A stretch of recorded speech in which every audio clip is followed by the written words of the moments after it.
you? Yeah. Because on this day, in 1943, she's 79 years old. Antonia Christina Basilotta. Tony Basil. Mm-hmm. And you say, what has she done lately? Well, she's busy. I didn't know this. I didn't either. Which thing are you going to say? The thing I'm going to say. There's a dozen things I would say that I didn't know, but go ahead. In 2019, so not that long ago, Quentin Tarantino's Once Upon a Time in Hollywood, at the age of 75, she choreographed some dance stuff in the movie and was actually in the movie dancing with Margot Robbie. Really? Now listen to this. I gotta go back and look. 1980, Tony Basil choreographed and co-directed with David Byrne the music video Once in a Lifetime. Oh. She worked with Talking Heads again and direct and choreographed the video for the song Cross-Eyed and Painless. She choreographed David Bowie's Diamond Dogs tour in 1974, his Glass Spider tour in 1987, his video Time Will Crawl. She has worked with Bette Midler. She's danced with Frank Sinatra. She's danced with Elvis Presley. In Viva Las Vegas, she was in the Monkees film Head. Wow. And partnered on screen with Davy Jones. She was in Village of the Giants, Carrie. Wow. She did everything. Her film choreography through the 70s, 80s, 90s, and 2000s. American Graffiti, Peggy Sue Got Married, Something to Talk About, That Thing You Do, My Best Friend's Wedding, Legally Blonde, and Charlie Wilson's War. I mean, so, you know, they call her a one-hit wonder. Not really. No, I mean, yes. Not known mainly for recording songs like that, but more for her dancing and choreography and. Oh man, there's a B. It says the B side of. Let's see. No, that's wrong. Never mind. Her 1982 single "Mickey." The song is a cover of "Kitty," a 1979 release by the UK band Racy. Racey, written by Nicky Chin and Mike Chapman. The original song did not include the "Oh, Mickey, You're So Fine" chant, which she added. She was like, is that it? This is Kitty. Kitty. On the Best of Racy. Uh-huh. Yeah, same thing.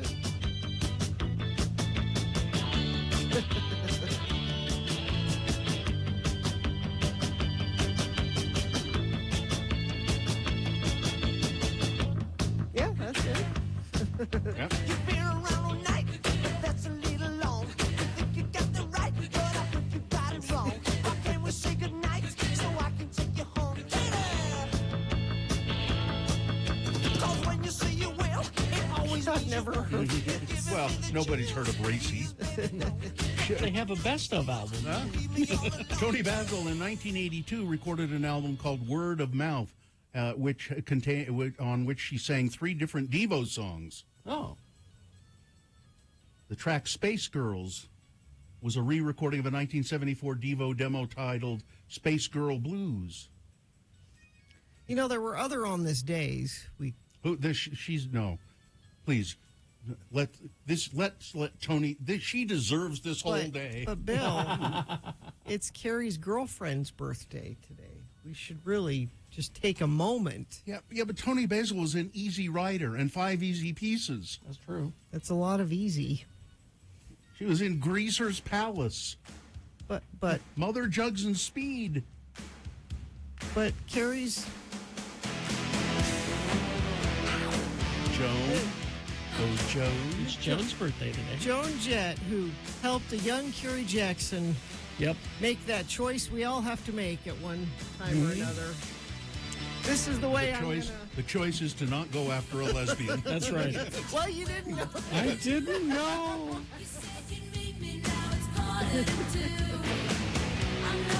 She was singing directly to me, I thought. Yeah, no. She was singing to that girl standing behind you. Exactly, the one behind running the camera, probably. But then the other on this day. Yeah. I mean, and a young Gina Barberi discovered her. But she was a little more accurate than I was. I don't know, he's gay, and David Coverdale's not gay. I think he is. No, he's not. he's singing to that woman behind the camera. Here, let me get you. Oh, there you go. Still of the night. That's This a better one. This is the one Yeah. that you want. Yeah, I know. This is the one that you want. Thank you. Carrie knows me. Yes. Still of the night, I hear the wolf howl, honey, sniffing around your door.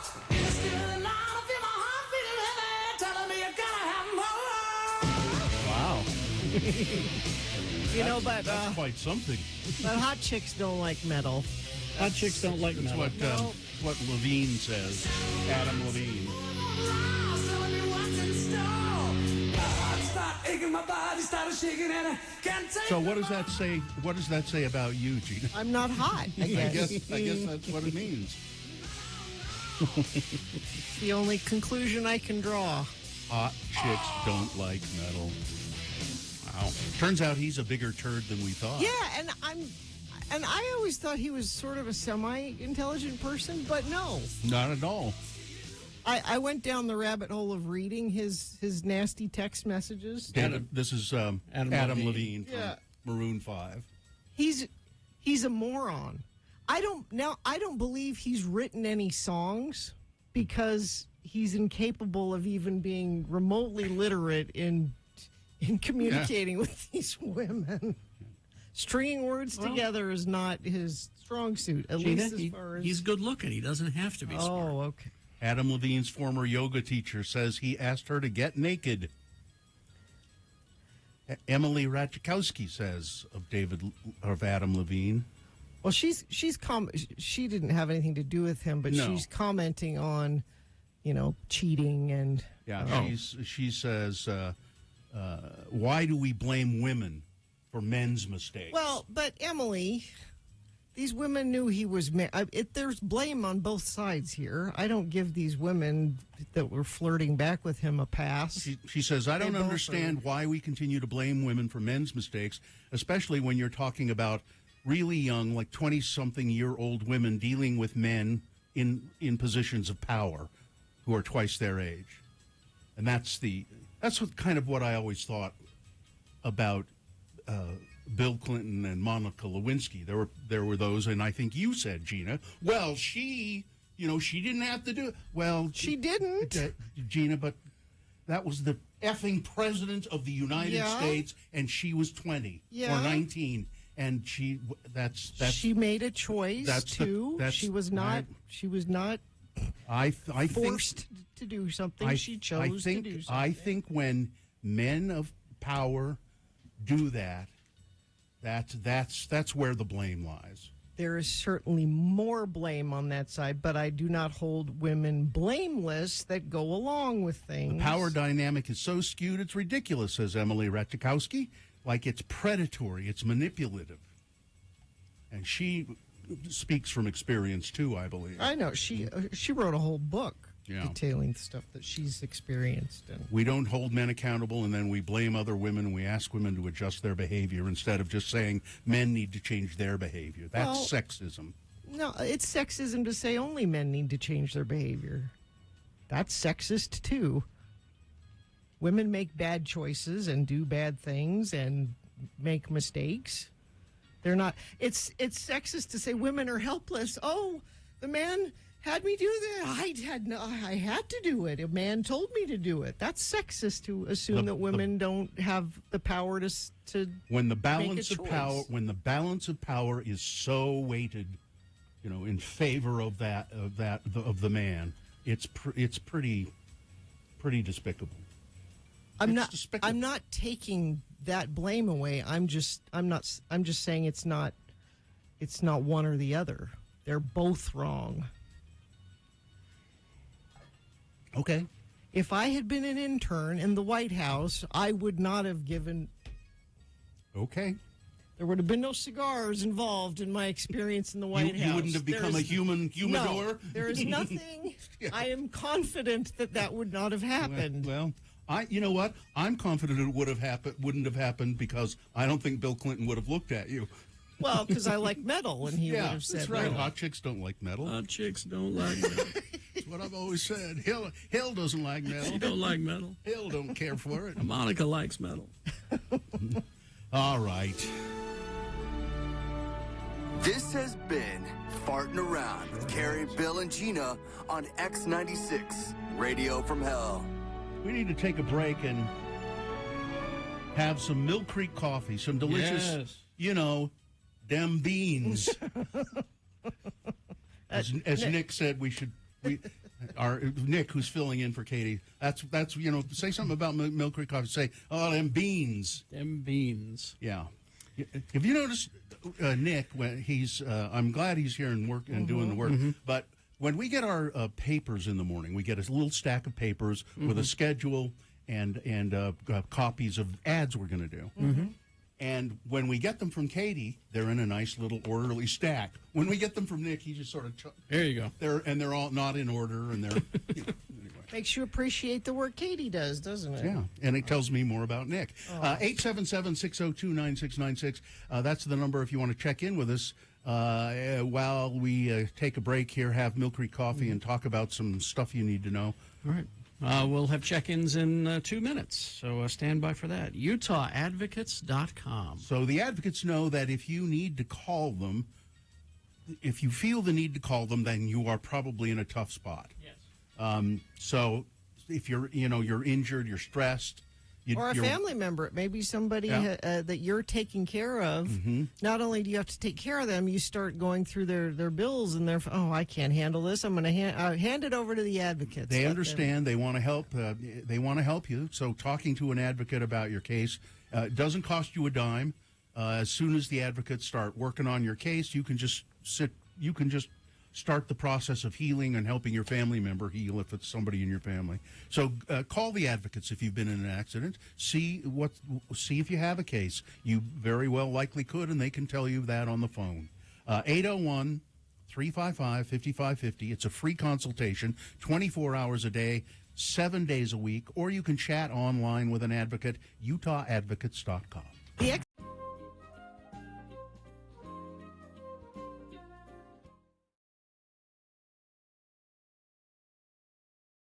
Let's go to, did you say Jennifer, Katie? Is that who that is?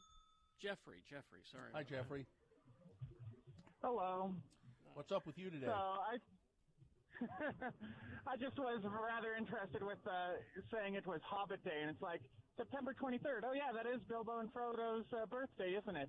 But the calendar is wrong. The Shire calendar is actually off by a few weeks from us. If you actually go into that. I had no idea, but thank you. The Shire calendar. Yeah. Actually. Yeah. Shire calendar. And I made a point of looking into this simply because I got into a habit of reading Hobbit and Lord of the Rings every year on what would be the anniversary of when Bilbo takes his adventure to the Lonely Mountain. And when is that? I want to say that would be April 25th Shire calendar, which is, I believe, something closer to April 15th. Can I ask you, Jeffrey, do you have a girlfriend or a wife? I do have a wife, actually. Really? We've been married a little over 5 years, and we got together as a result of board game night. That's That not makes surprising. That's not surprising. I'm glad you have each other. Well, Jeffrey, thanks for being a friend of the program. It's wonderful to hear from you, and thanks for enlightening us about the Shire calendar. Thank you very much. We'll see you later. It's nice to have Jeffrey out there to get us that information. That is handy. Yeah. All right. Okay.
6:23. Let's get this over with. Yep. Give us a call and 877-602-9696.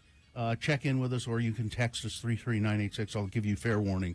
Larry from Ogden is on the line. So, all right, Gina, do we have a sponsor? We do. Do you or someone you love struggle with addiction? Help is out there. Renaissance Ranch is one of Utah's best addiction treatment centers. Schedule a free consultation at renaissanceranch.com. Well, the moon is just a little sliver now. It's waning. 11.6% of full. It'll be a new moon on September 25th. That little sliver moon today will set at 6:23 p.m. Today being Thursday. It's the 22nd day of September in the year of our Lord Jesus Christ, 2022. Now, 45 days until the midterm elections. And this is... Counting down to the 8,000th episode of the Radio from Hell show. Today is episode 7,978. on X96.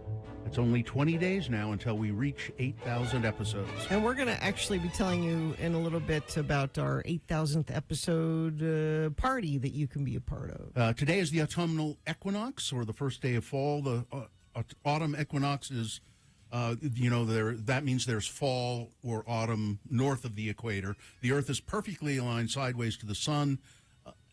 Basically, there will be 12 hours of daylight and 12 hours of night. I see. Then I want 12 hours of sleep tonight. That's what that tells Good me. luck with that. I would like 12 hours. Talk to your family about that. Really, the equinox, by the way, it's not the entire day. It's a single moment in time when the sun crosses the celestial equator, which is an imaginary line in the sky above the Earth's equator. Okay? Okay. And this is the Radio from Hell show, starring the Lords of Morning Radio. The Admiral is on the deck, Kerry Jackson. Thank you. I'm Bill Allred. Over there, Yeoman Barberi.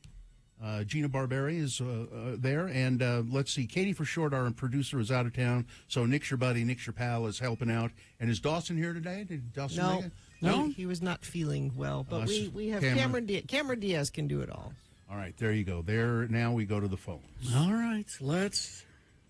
Here he is, Larry from Ogden. Hey, Larry. Larry. He's playing. Larry. What? Larry, Kerry, Bill, and Gina. put the bong down. I got to put a filter on that thing. Yeah, you do. You sure do. Hey, Gina, if you want me to really get turned on, put some pom poms in your hair. Oh no, I'm Put not. that Tony Popo. Yeah, I'm Yeah. not going to do that.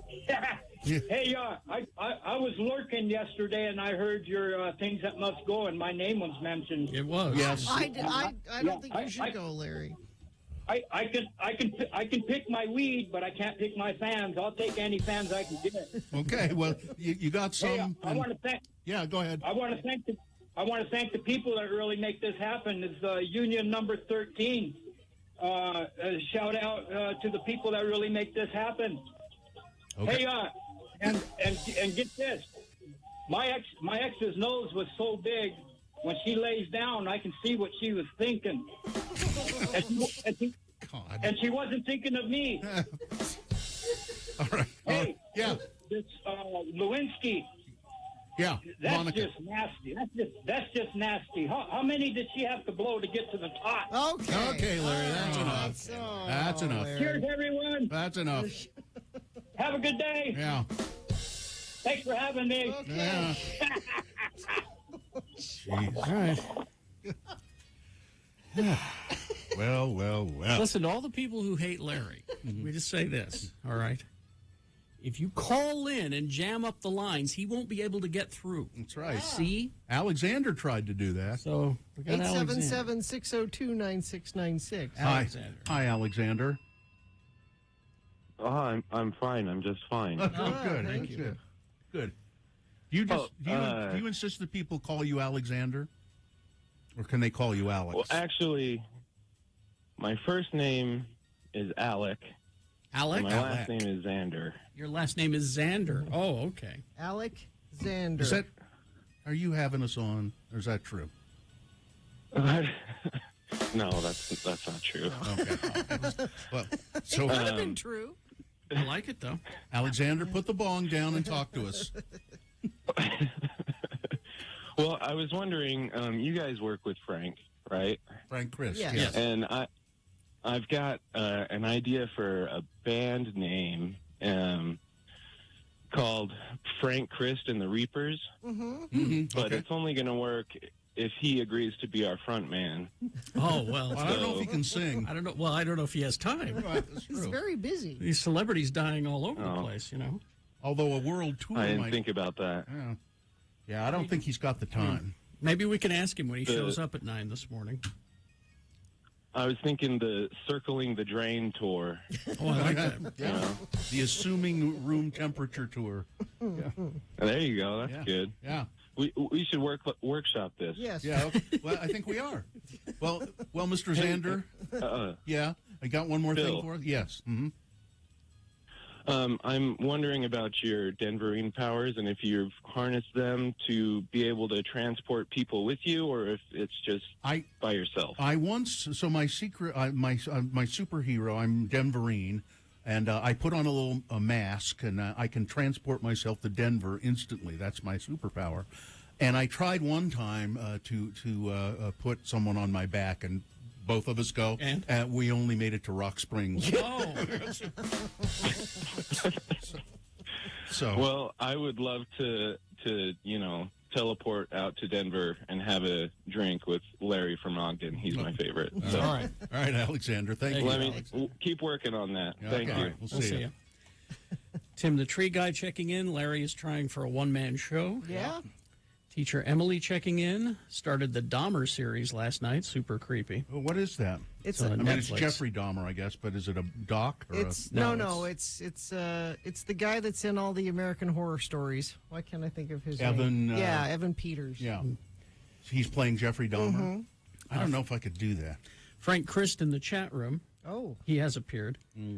I don't work well in bands. I'm more of a solo artist. I see. All right, there you go. Liza Brarian checking in.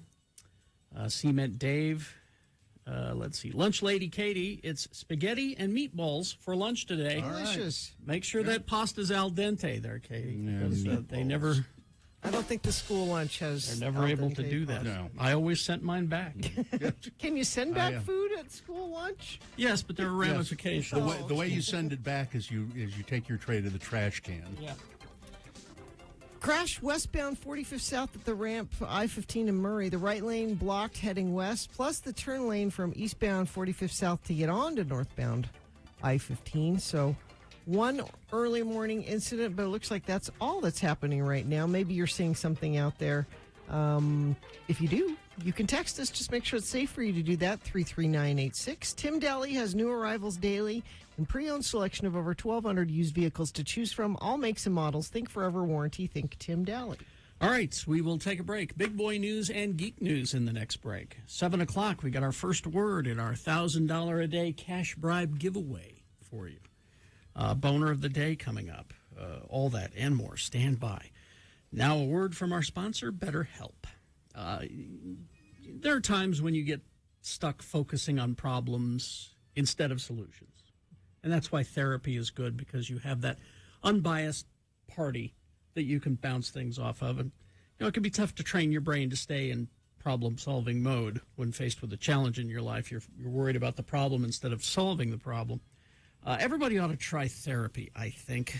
I've always said that, and it's easy to do. People are put off at first because they're like, what if I don't get along with the therapist?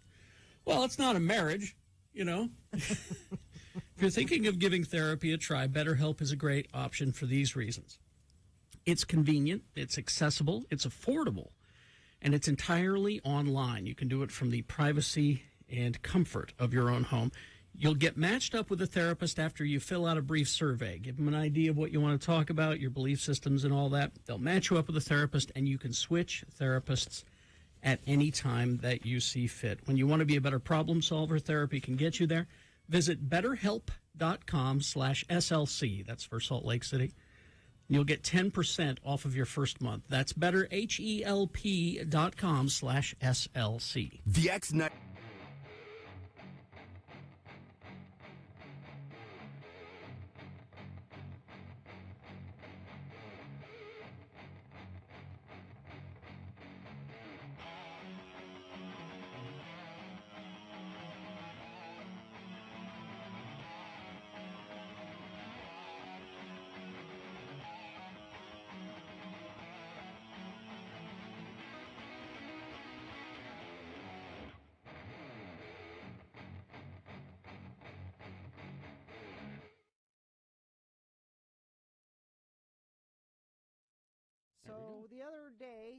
my husband makes a pronouncement, Dr. Jones. He says, our family is going to start a new bedtime ritual, and it involves golden milk. You do this while you're clothed? Yes. Okay. And I said, what is golden milk? Now, I've heard of it. Then you brought it up yesterday, and so I looked it up, and I bought the ingredients for it yesterday. Because it sounds delicious, doesn't it? Golden milk is a traditional Indian drink that has its roots in Ayurveda, health practices, ancient healing, a blend of hot milk and ground turmeric. Now, this recipe that I have, shall I read it and see if it's similar to your husband's? Yeah, let's see what yours. So it goes on to talk about the benefits of golden milk. Turmeric is a known anti-inflammatory. Which is a good thing to have before bed. Yeah. So you take a cup and a half of light coconut milk. Canned is best, but carton works fine, that says. 1.5 cups of unsweetened plain almond milk. 1.5 teaspoons of ground turmeric. A 1/4 teaspoon of ground ginger, or fresh if you would care to do that. There's a way to do that. 1 whole cinnamon stick. 1 tablespoon of coconut oil, and a pinch of black pepper. Then sweeten it with anything pretty much you like. It suggests here coconut sugar, stevia, I guess stevia is like non-caloric. Yeah.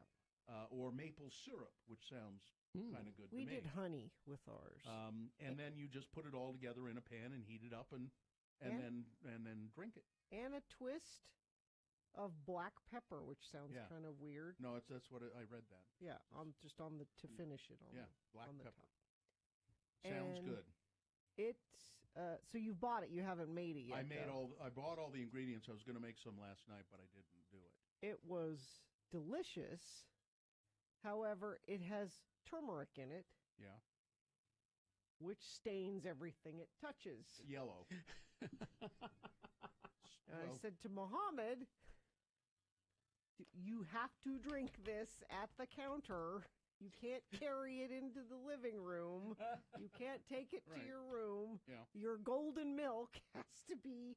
And he said, well, I want to go sit by the fire. And I can see what, because, you want to sip a little hot drink by the. No. You have to sit. And so did he? He did.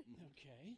And managed to stain things anyway. And we all finished our golden milk, and we all liked it. There's something about it's the old thing of having a warm milk before bed. It says here it's creamy, comforting, coconutty, and it has a ginger infused, slightly spicy and sweet flavor. It's delicious. But I looked at all of our cups after. Yes. And they were all orange. No, you need to use black cups. And I said to the kids, if this becomes a nightly Jones family tradition, I'm going to have to supervise the drinking of it as well as the teeth brushing after it, because we're all going to end up with orange teeth if we're not careful. Here's what you need to do is make sure you drink it, use the same cups every time, so it doesn't matter if they're stained. These are our turmeric golden milk. These are the golden milk cups. Yeah, golden milk cups. Yeah, I can't wait to try it. I think I'll make some Indian food tonight and then have it after dinner. I think you'll love it. And it sounds great. I actually took mine and had it in the bathtub and sipped it. I told you have to have it at the counter. You cannot take it to the bathtub, as nice as that may be. Yeah. No, it was. I don't understand lovely. why there's a double standard for parents and children, and there just shouldn't be. That's not fair. There shouldn't be? No. I paid for all the things in the house. If I spill turmeric on them, I paid for it. If my kids spill turmeric, it's been a long-standing rule. If you spill turmeric on something, you pay for it. You turmericed it, you bought it. So that's on a day like today when it's kind of snowy and overcast, just think of ending your day with a nice cup of golden milk. Just look up golden milk. You'll find any number of recipes. I've just come to the conclusion that your husband is a hippie that showers regularly. Yes. He is. Are you sure about the showering yes. thing? He is.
6:40 right now. Time for Big Boy News and Opinioendo, brought to you by Anime Bonsai returning October 14th through the 16th to the Davis Conference Center. Enjoy cosplay, gaming panels, anime art vendors, and people watching. It's going to be an incredible year for Anime Bonsai. Get tickets today at animebonsai.org. We ought to mention every once in a while what opinioendo is. It's a word we made up. It's like a portmanteau word. It's not like a portmanteau. Well, I guess it is a portmanteau. Yeah, two words put together. Opinioendo. Our news is full of opinions laced with innuendos, so it's opinioendo. Last month, when celebrity chef Mario Batali settled 2 lawsuits brought by women in Boston who said that he had groped them right in the public. Right in the public? Right in the public in 2017. It seemed as if the long string of allegations against Batali had finally reached a conclusion. Mm-hmm. Well, not so fast. Oh? Investigations by the New York Police Department into 3 possible instances of sexual assault had not resulted in criminal charges, and in 2021, a settlement was brokered by the New York State Attorney. Batali and his former business partner, Joe Bastianich, agreed to pay $600,000 in settlement money to more than 20 employees who were sexually harassed at their restaurants. 20? Wow. Now, in a new documentary film, one of the women in the settlement identifies herself publicly, gives a detailed account of what she describes as a sexual assault by Mr. Batali. Her name is Eva DeVirgilis, worked at his flagship restaurant, Babbo, in Greenwich Village. She says that I won't go into the details of what he did, but this is all in a film that's being released. I guess it's out now. It's just called Batali, The Fall of a Superstar Chef. Mm-hmm. I don't know if it's if it's theaters. It's probably on TV somewhere. Get a look at it. And an abandoned stash of hand sanitizer. Oh. Hundreds of thousands of gallons of it, as a matter of fact. It was made in New York State, and they have been left sitting unused on a runway at a state training facility. These are big gallon bottles of hand sanitizer with a pump on them, and it says New York State hand sanitizer. Yeah. And for some reason, it was not sold or distributed. It's just been sitting there, and they're going to have to dispose of it. Why? Hand sanitizer goes bad? Apparently. And now it's very expensive. It's going to cost them $2.3 million. That's a lot of hand sanitizer. Yeah, to transport the hand sanitizer to Rochester, New York, distill the mixture and remove the isopropyl alcohol so that can be used for another purpose. But it's just what a waste. What an absolute waste. Yeah, I would have used it. Well, here we go. Donald Trump's legal problems have become insurmountable. Yay. It says in this article. I don't know. I don't get that excited even with all this. And could snuff out the former president's hopes of an election-winning comeback.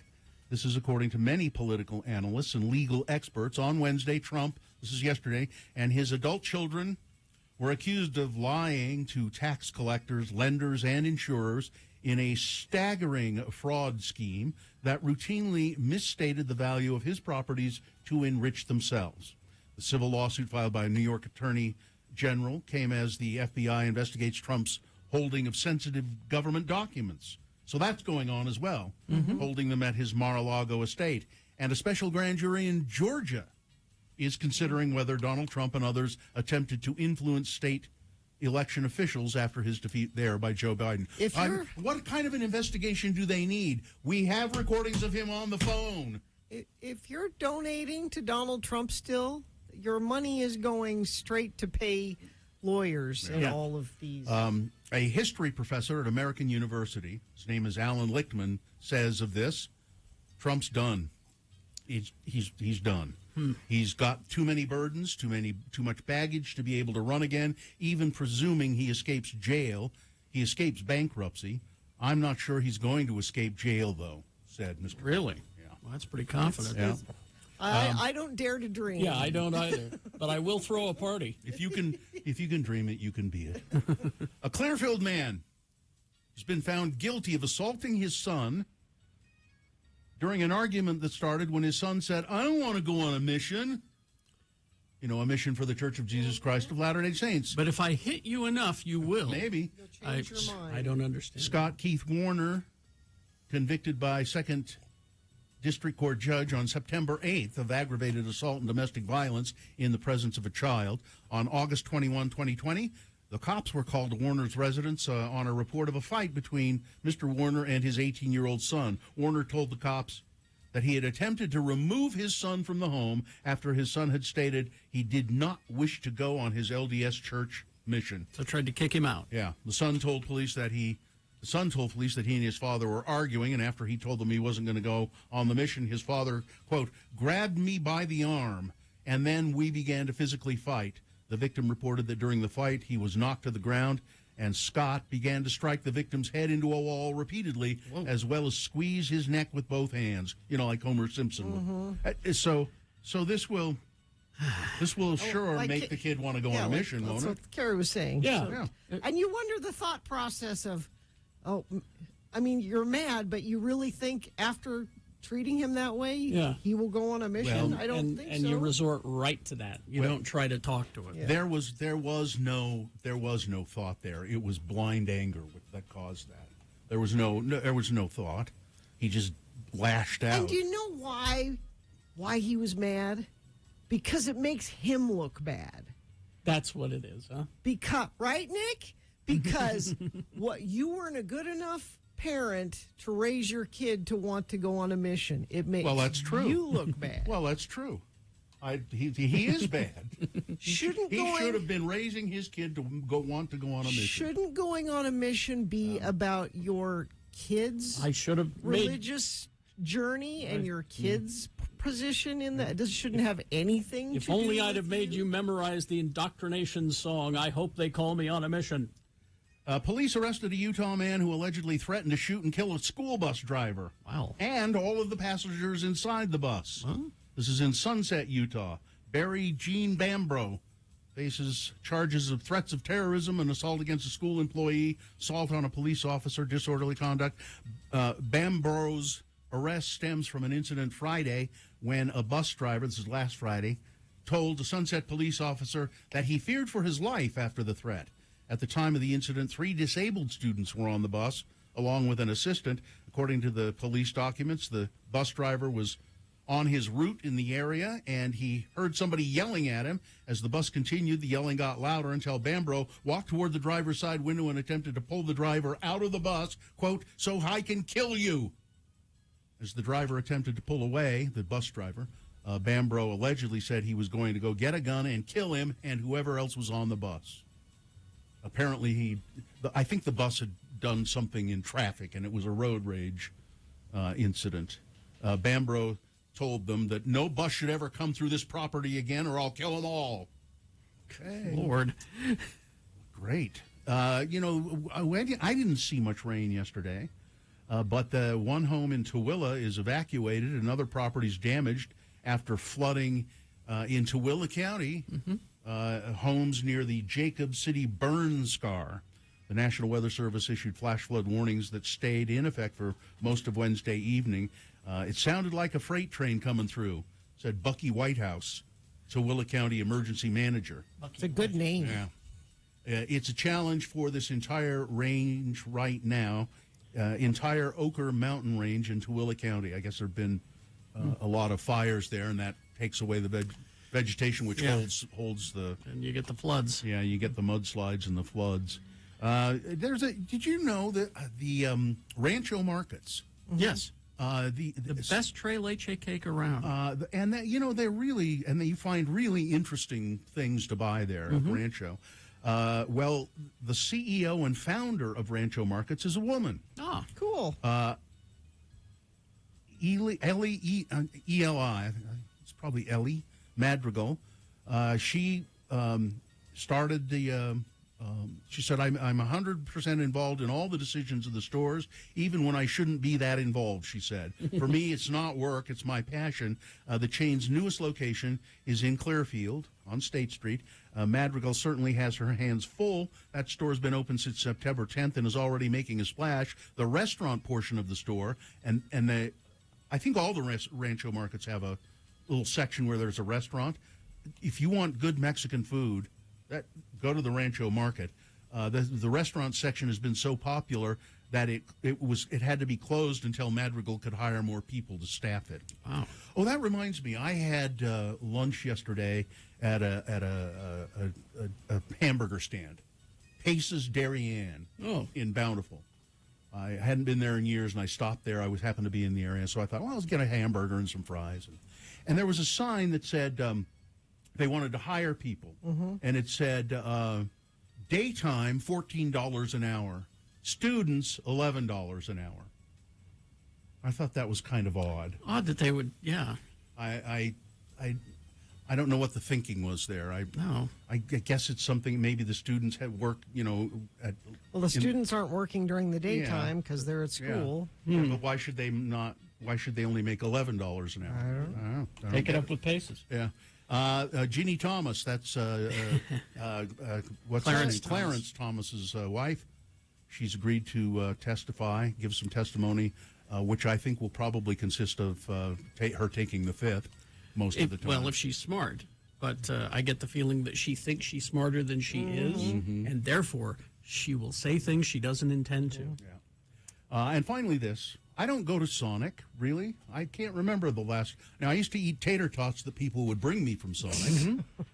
I had a tot craze at one time.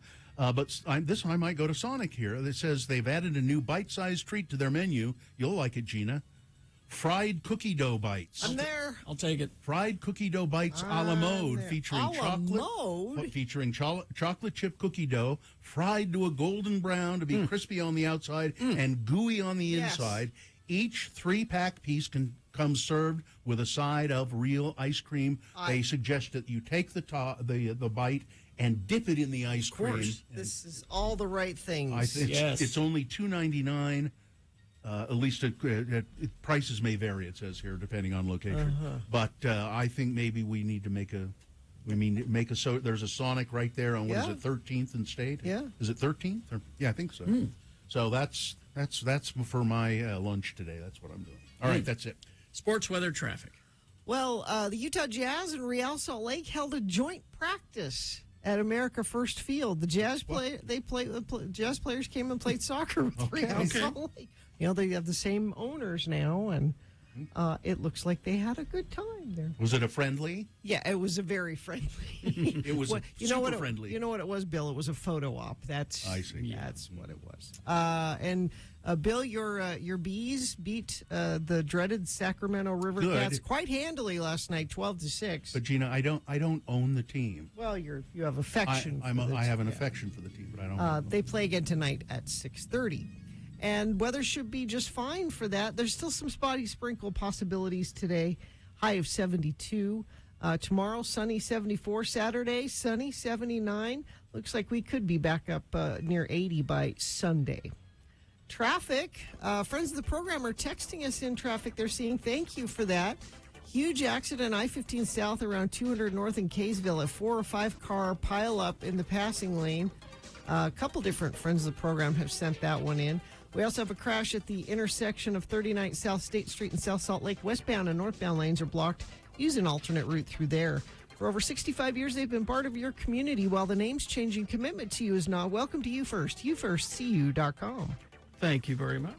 Geek News now brought to you by. Are you searching for Pokemon? Locally owned Haster Games has the best selection of Pokemon, Dungeons & Dragons, Magic, and more. Shop online at HasterGames.com or visit the store. 6831 South State. Curbside service is available.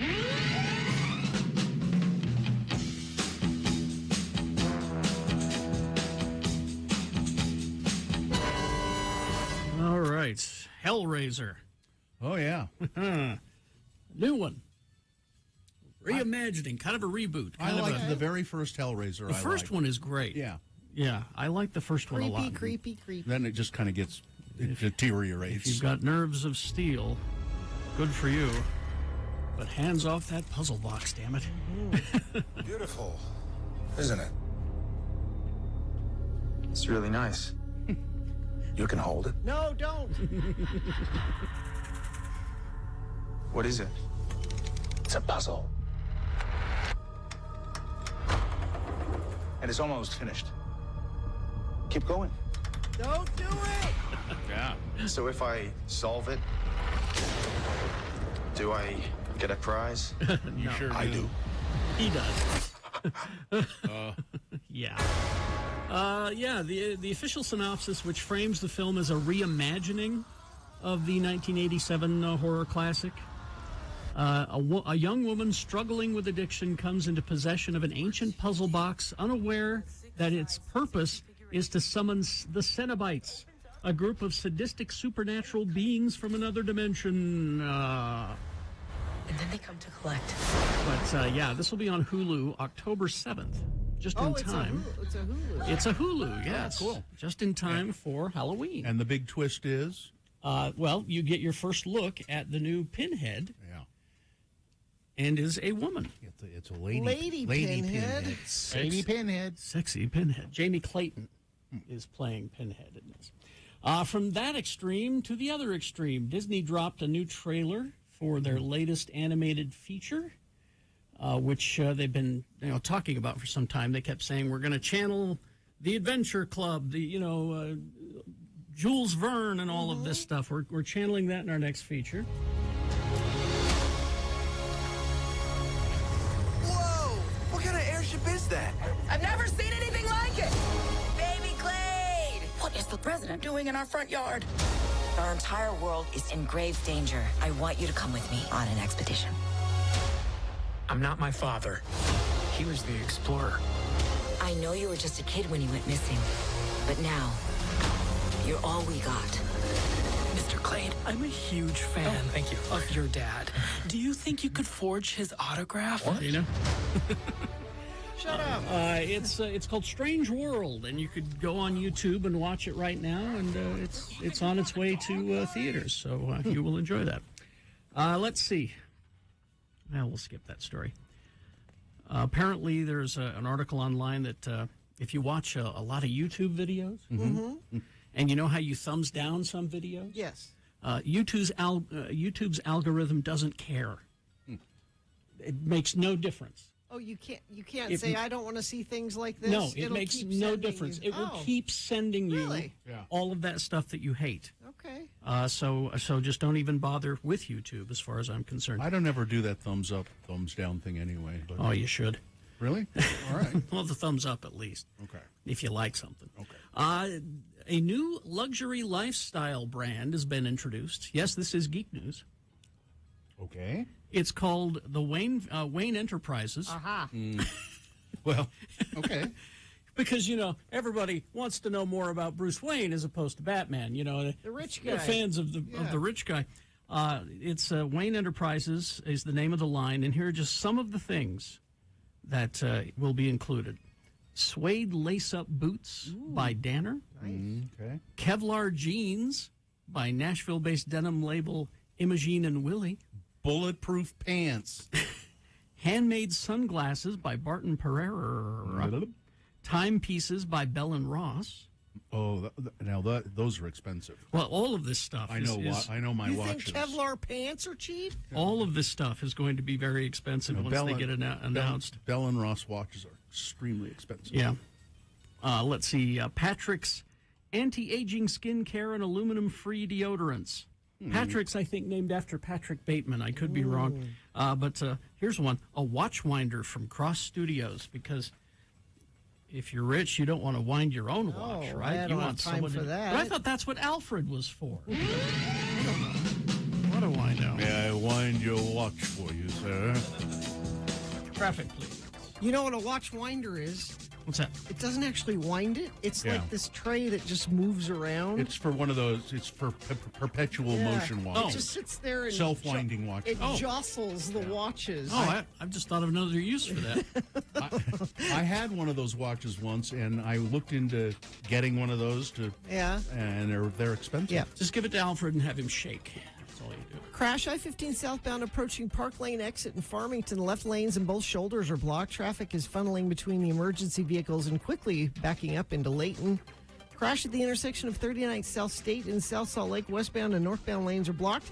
You're going to want to use an alternate route through there. Liberty Farmers Market is open Thursdays from 4 till dusk at Liberty Park, featuring locally sourced produce, meat, eggs, baked goods, packaged foods, and unique specialty items. Learn more at slcfarmersmarket.org. All right, we will take a break, KXRK Provo. And right after the 3 minutes, we'll have your first word of the day in our $1,000 a day cash bribe. Stand by. It's local winners.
Your very first keyword in the $1,000 cash bribe for today. Your best chance of winning that $1,000, by the way, is by collecting all the keywords. There are 5 of them every day.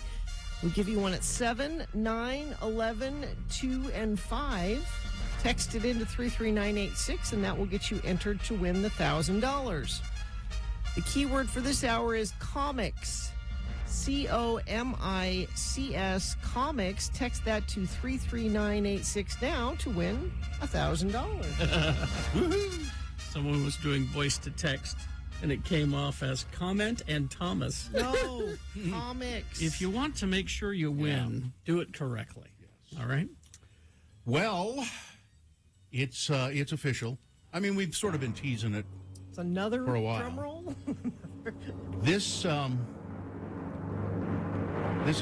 is really a milestone. 8,000 episodes of the Radio from Hell show. And we're going to celebrate our 8,000th episode on Thursday, October 13th at the Broadway Center Theater. You can join us, the Lords of Morning Radio, and guest Trent Harris, who is a filmmaker. And Local weirdo. he's we're going to do a Not Safe for Work radio podcast, and that'll start at 5:30. Then we'll have an exclusive screening of Ruben and Ed, the movie directed by Trent, which you will find highly enjoyable. Ruben and Ed will be screened at 7. It's going to be a party. There'll be food involved and so forth. And I was thinking, over 8,000 episodes, there have been a lot of people associated with this show. How many interns have we had? Oh, my. Wouldn't it be interesting to see some of them for at the 8,000th episode? And I thought, well, let's put out the call and say, if you've worked with us and you get a hold of us, just call or email us, radiofromhell@x96.com, and just we'll see what about getting you at the celebration, having you come by. But then I thought, I'm betting that most of the people, particularly the interns, but other people who've worked with us, never listen to the show anyway. So if I mean, they were here enough to say, I'm never listening to that crap again. But you know, if you have worked with us, please. We'd like to see you Yeah, again. email me or email us, radiofromhell@x96.com, or you can do it to bill@x96.com. That's fine. You know, some of our old interns have scattered to the winds. The far reaches of the globe. Corners. We have our pot growing former intern in California. Why am I not thinking of his name? The Brad. It's Brad. Was it Pushy Brad? Pushy Brad. Pushy yeah. Brad. Yeah. Claykin is in London. Oh, Hi, he Clay. is. Claykin still listens. I hear from him every once What's in a he while. doing? Hi, Claykin. I'm not sure what he's doing there. We have Anna, who was in Texas. I don't know if she's, I don't know is who she Anna still is. You know Anna. Oh, Anna, yeah, had triplets. Yeah. Yeah. She was one of my favorite interns. Yeah. Is she here now? Yeah. She's here. Okay. Yeah. But What about girl intern, our very first girl intern? intern? Oh man, that's right. Yeah, Girl she's, intern. She's still around. Yeah. You know, Pushy Brad, before he went into the pot business, growing pot in California, a legal thing. He was briefly an intern for NPR and filed reports for NPR. Remember that? He was in Washington, right. D.C. at some big protest there. So some of our interns have gone far, and some of them have had triplets. Twitchy Phil? I bet he'd come. Now, listen, I don't know if you still have one, but I have a copy of the Radio from Hell board game. Sure. I've got one somewhere. And I'm going to bring it to the to this, and I'm going to give it away. celebration? I'm going to give it away. Oh, okay. Really? Yeah, I mean, what am I going to do with it? It's a little dented, but I think I can fix it. It's an actual game that Yeah. our friend Twitchy Phil developed and had made. And Yeah. So folks like that and others. What's the Drinky McWeather? That's no, me. No, That's Drinky Drinky intern. Drinky intern, I guess. Drinky McIntern. Who worked down at Carrie has his laugh. yeah, he worked down at that Abercrombie and Yeah. Fitch. Yeah. We should get him here. Some interns are still in touch with us. Crystal, who worked here for a while after she was an intern. We love Crystal. There he is. What about Groover? Groover's still around? Yeah, I came into work one day last year, a couple of years ago actually, and he'd been at my desk and left me a note. Yeah, Groover. Yeah, so any folks like that, or, former employees, if you don't hate us too much, get a hold of me. You can do it either at radiofromhell@x96.com or bill@x96.com. And Mature intern? Oh, yeah. She still calls us from time to time. Yeah. I'm just trying to think of everybody. She's missing part of her finger, and she has a little face tattooed on the end. Smiley face on the end of her finger. One of the weirdest things I've ever seen. I forgot about Yeah, she said, "Here, look at this." She'd had a little smiley face tattooed on the stump of her finger. Yeah, we've had a lot of interesting people Carrie's come through favorite here. intern, K-Fi. Oh, yeah, K-Fi. We haven't seen her in a She long time. she was working on cruise ships last time I talked. Oh, to her. yeah. Yep. She was a dancer on a cruise ship. Yeah, I think she's in Florida. She may still be on the cruise ship. I know she really liked that, but actually, I think she was working in China. That's right. At a big show in China. Yeah. That's right. Some big dance extravaganza show that was in a permanent location. People are asking about Margaret Ruth. Maybe we could have Margaret Ruth stop by. Yeah. Margaret Ruth. Yeah, I mean, it's anybody like that. So anyway, it's October 13th. That's a Thursday. And we will... Tickets will go on sale soon. Yeah. They're $30 in advance. We're almost there being able to let you buy them, but there's a link thing that's not quite working right. We're having link problems. Yeah. This is powered by Salt Lake Film Society and Water Pocket Distillery. And we're just giving you a save the date right now. Save the date, October 13th. It'll be in the evening starting at 5:30. So just sort of plan on that and keep listening. We'll let you know when it's live to buy If you're tickets. really smart, you could probably figure out a way to buy them now. If you're smart. I'm not going to say how, but you could probably figure that out. We need Guthrie Gig Line. Oh, yeah. Margaret Ruth's friend. Margaret Ruth's son's friend. Yeah, it was a That's friend right. of her son. Yeah. Yeah, we need Drinky McIntern. Drinky texts or Yes? tweets at us occasionally. Every once in a while, yeah. Oh, what's his name? I can't think of It's what his not, Twitter he's not handle under is. at Drinky Intern. No, it's not. It's like Doug or something. He's out there. Yeah. All right. Yeah, should be an interesting time. We'll record a podcast and swear a lot. Boy, the star of the last Not Safe for Work Wow. over here. Well, if Water Gina Barberi. Pocket Distillery is involved, I'll be swearing because I get kind of loose. There's only one lane open for I-15 southbound in Kaysville. Highway patrols blocked off the 3 left lanes and shoulder. Traffic is backed up to Antelope Drive in Layton. This is an accident involving multiple vehicles, so that's probably going to be an issue for quite a while, I'm afraid. Crash at the intersection of 39 South State Street in Salt Lake. Westbound and northbound lanes are being affected there. You're going to want to use an alternate route through there. And if you see something, say something, text it to us. If it's safe for you to text, 33986 is where you send that in. Anime Bonsai returns October 14th through the 16th at David's Conference Center. Enjoy cosplay, gaming panels, anime art vendors, and people watching. Get tickets today at animebonsai.org. Did you mention Cutter intern? Nope. Lindsay? Yeah, she's still with us in the chat room. Yep. So let's get to boner candidates in a couple of minutes. Here are the ones you're going to vote for. Number 1, your tax dollars at work. Number 2, if the Utes don't win, I'm going nuclear. Okay. And boner candidate number 3, I won't believe it until I see it with my own eyes. All right.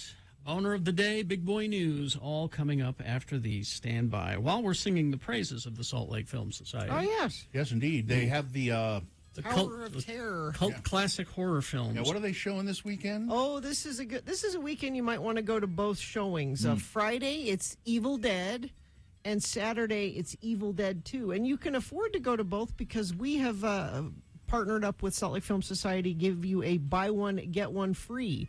You just have to put in the code RFH Horror when you go to slfstix.org. Yeah, just do that. And it's this weekend, Evil Dead and Evil Dead 2, Friday and Saturday.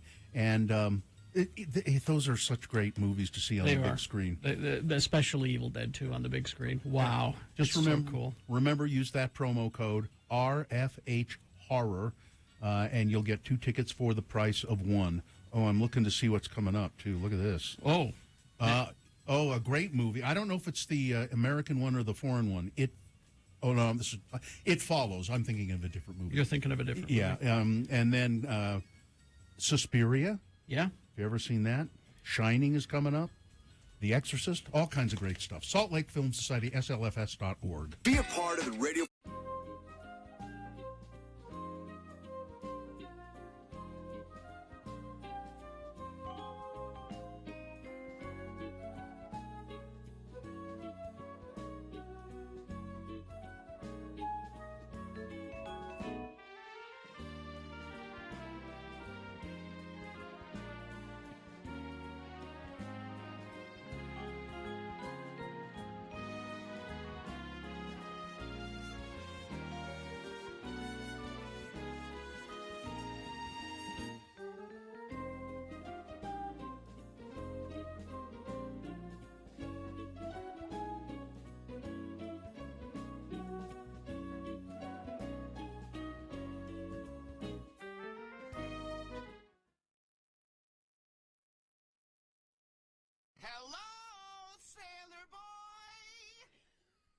Son, letter from your sea dog son.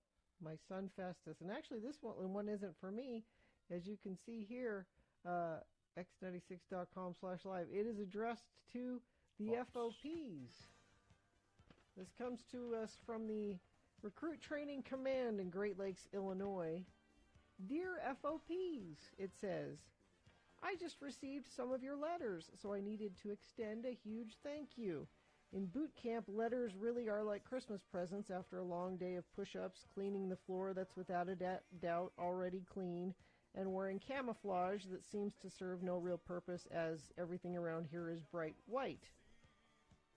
But as my mother has told you, the lack of knowledge on the outside world is frustrating to no end, so updates that you sent me really helped out. Peterbilt Brian, I was deeply concerned when I read about your truck stuck in the mud incident. I sincerely hope it's been unstuck. Abby, thank you to your husband for his service in the Air Force. You know, the Air Force doesn't have as many planes as the Navy. In your face, he says. Wow. But I am upset that you told me about Katy Perry's new baby without bothering to tell me the name. I will require a follow-up here. Paul, my boots won't shine either. No matter how hard I shine them, they just seem to get more dull. And having shiny boots is apparently a very big deal here. Thank you for taking the time to write me when there's way much better way to spend your time. Although, who are you kidding? You're just watching YouTube all day. Anyway, I graduate in 25 days, it says. This is how long it takes to get mail, because he's supposed to graduate on Thursday. Thank you for the updates. Take care of my sweet mother. And most importantly, remain seated. Signed, Festus. Also, thank you to Carter and Laura and Buddy. And I just got a text from his wife who said he needs your extra good thoughts today because it's his final PT test today. His final physical training test today. And if he's even off by 2 seconds, he's got to stay. He's got to stay an extra 3 weeks. Bill, he asked for positive thoughts. He's going to be home. He'll be home. They're going to drum him out. They'll drum him out. That is not positive thoughts. It's my prediction. He will be home for Thanksgiving. If he passes the physical test today, which is like running and jumping. Yeah. And then, here's the exciting thing. Battle Stations is tomorrow. Ooh. Now, Battle Stations, it's a simulated ship, so it's not like out on the water actually, but it's a ship that they, to your battle stations, and you have to go through what a regular day in the life of being on the ship would be, but it's like a video game because they throw stuff at you. There's a fire down in the hole. Down below, they just say down below. But there'll be an actual fire. They'll yell things like, "Belay that!" or there's a flood somewhere. Is he ever going to have to? Does he have to climb the rigging and trim the sails? Maybe. I don't know. And it's like 12 hours where they have to, like, go through what it's like to be, and they throw every bad thing that can happen at it, man overboard or whatever, and they gotta. So if we're ever in a simulated war, we'll win. So think good thoughts for him for his physical test today, and battle stations tomorrow, and if all goes well, he graduates on Thursday. And then he ships out. And then he goes to medic school. Fills his duffel bag and ships out to Guam. So the flag that will be flying over the Utah State Capitol on Thursday is for him. Remember I told you that you can sponsor a flag, and then they take the flag down and send it to you. Now, I've already paid for it, so like if he doesn't graduate this week, do I get a flag refund? Why don't you just keep the flag?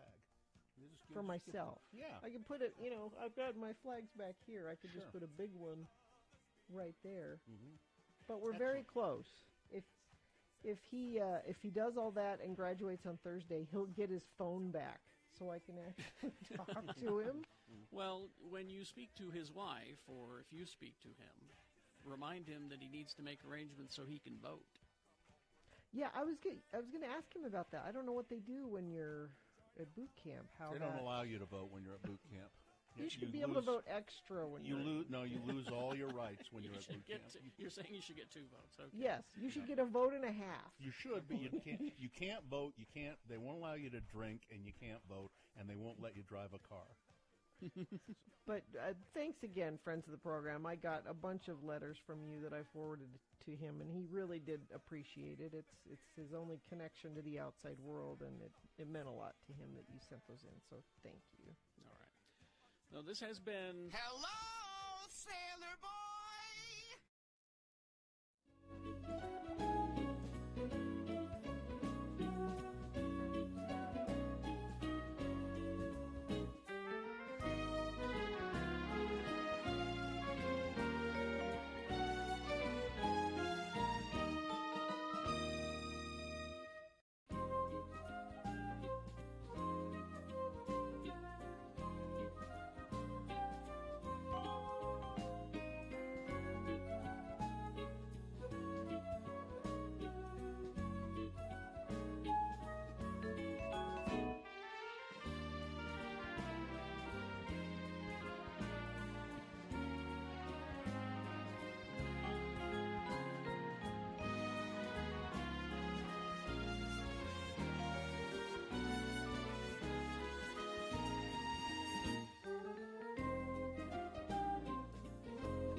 And it's time for Big Boy News and Opinioendo. But first, Boner of the Day. 3 news stories. These are examples of bad, stupid, or funny human behavior. And you'll vote on these candidates. We'll give you 2 candidates now, a third after the news. You have to decide which one is Boner of the Day. And once you've heard all 3, you'll vote, and one of you lucky random Boner voters will receive. I can't buy it. Gotta win it. Radio from Hell Boner t-shirt. Boner candidate number 1, your tax dollars at work. Utah Attorney General Sean Reyes. You mean Turd Ferguson? Has thrown his support behind former President Donald Trump's legal fight with the Department of Justice over classified documents seized from Trump's Mar-a-Lago residence in Florida. Reyes and 10 other attorneys general signed on to a friend of the court brief filed by Texas Attorney General Ken Paxton, arguing the 11th U.S. Circuit Court of Appeals should block the Biden administration from using the materials that were taken as part of an investigation into Trump's handling of classified documents until the court-appointed special master reviews them. Well, it's already done. This is done. He did, yes. Tuesday's legal filing suggested the FBI search of Mar-a-Lago was motivated by political considerations, referring to the unprecedented 9-hour search of Trump's residence and the extraordinary circumstance of a presidential administration ransacking the home of its one-time and possibly future political rival. So he's saying that they're saying that Biden was responsible for this. Again, it is well documented that Trump was asked nicely multiple times to return the documents, and he refused. Reyes has become a staunch ally of Trump. Yep. He traveled to Wyoming for a speaking slot during Trump's rally in Casper in May. Trump has reportedly urged Reyes to launch a bid for the U.S. Senate in 2024, possibly challenging Mitt Romney for the Republican nomination in 2 years. Reyes' office has declined to comment on this. I hope not. But that this would be is awful. This is your tax dollars. Boner candidate number 1. How about boner candidate number 2? Gina, you sort of dug this one up. Well, I mean, I don't know if this should be a boner candidate because it worked. Now, I've not heard the details. Shall I do the title, or do you have it? No. Okay, boner candidate number 2. If the Utes don't win, I'm going nuclear. A University of Utah student who police say threatened to detonate a nuclear reactor if the Utes football team didn't win last Saturday has been arrested. There is a nuclear reactor on the University of Utah campus, a small one. 21-year-old woman was booked into the Salt Lake County Jail on Wednesday for investigation of making a threat of terrorism. On Saturday, University of Utah football team hosted San Diego State at Rice-Eccles Stadium. The woman posted threats of violence on the Yik Yak app, which I am not familiar with that app, before the game, stating that, quote, if the football team didn't win the game, she was going to detonate the nuclear reactor that's located in the University of Utah, causing mass destruction. Police note in the affidavit that the student does have knowledge of the nuclear reactor and is aware where it's located and attends class in the same building where the reactor is housed. So it wasn't... I mean, she could probably say I was just kidding, but she's a little bit closer to it than that. It's the second time this school year already that a U student has been arrested for this crime, for threatening to detonate. The other one was just a bomb threat, but still, you know. So she's if you guys don't win, I'm going nuclear. But all I'm saying is it worked because they won. Yeah. So they. I don't. That's number 2. Coming up in a moment, boner candidate number 3. I won't believe it until I see it with my own eyes. Boner candidate number 3 coming up after this. Big Boy News and Opinioendo. Brought to you by... The end is near. It's your last chance to see your favorite Halloween characters on stage in a spooktacular smash hit performance thriller.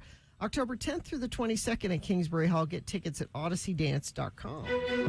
Well, it is the autumnal equinox, the first day of fall, and I have a fun fact about fall. Okay. Traditionally, the autumn equinox is a time to honor the harvest.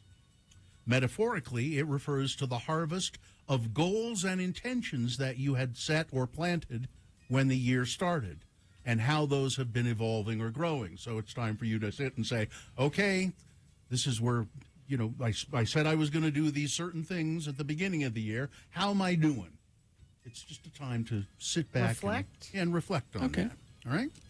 An Ohio man is behind bars after authorities said he threw, this could have been a boner candidate, he threw Drano bombs or homemade explosives into the yard of his ex-girlfriend. That worked? Did Ryan, that I don't hit her back? Ryan Burwinkle is facing charges. Burwinkle! Facing charges of menacing by stalking, arson, and manufacturing or possessing explosives in connection with the two incidents. One of the ex-girlfriend's neighbors, Barry Coleman, said that he noticed a suspicious vehicle in the neighborhood after hearing explosions outside earlier in the day. Coleman said he saw a man throw a bottle in the woman's yard, according to the news outlet. I kind of chased him around the corner, got the first 3 letters of his license plate. Investigators said Mr. Burwinkle told authorities that he wanted to, quote, make his presence known by using the explosives. Well, he did. Were you Osama bin Laden? He's in jail. He's in jail. And Gina, I don't know if you were going to get to this in sports, but I think it is worth mentioning that Aaron Judge is getting very close to breaking all-time hitting record. Aaron Judge moved level with baseball legend Babe Ruth's single-season tally of 60 home runs, and he's now just one shy of Roger Maris's American League single-season record. He'll probably get it. In a dramatic 9-8 New York Yankees win over the Pittsburgh Pirates. He needs what? He needs one more to tie, two to win. And that's quite possible. And that 61 homers in a season, that record has been around for what? 40 years? Let me weigh in on this. Yeah. Oh, okay. Mr. Sports. You know, it shouldn't really count because there an back in the asterisk? days of, say, Babe Ruth, Yeah. the fields were bigger, Yeah. and also they didn't they reused the ball at least 6 or 8 times, and that means they get dirty and they're harder to hit. Okay. So it shouldn't And the count. booze. And then there's that. And the Babe was drunk most of the time. I mean, I am when people come to me for my sports takes, and that's It was I remember it pretty well, and I wasn't even a baseball fan, but it was a big deal. Mickey Mantle and Roger Maris battling each other for the home run crown, and I think Maris won it by 3 or 4 home runs, but and Mickey Mantle's a ball player who was always drunk during the game. In a historic settlement, Salt Lake City has agreed to pay $3 million to the parents of an unarmed autistic child who was shot by Salt Lake City police in 2020. The parents filed their excessive force complaint against the city against the police specifically in November of 2020, 2 months after the boy was shot. A spokesperson for the Salt Lake City mayor's office, Andrew Wittenberg, confirmed late Tuesday that the settlement had been reached. It was the largest amount that the city has ever had to pay in that kind of a settlement. The young boy, Cameron, the autistic boy, Lyndon Cameron, his shooting was tragic. I believe he was not killed, but he has injuries that he will need lifetime, long-term care. The police, they didn't know how to handle it. That's the problem. yeah. They didn't. They don't have training for that. They have since then Yeah. started implementing different protocols and more training for mental health related issues. It's like you remember that horrible story, Cardall.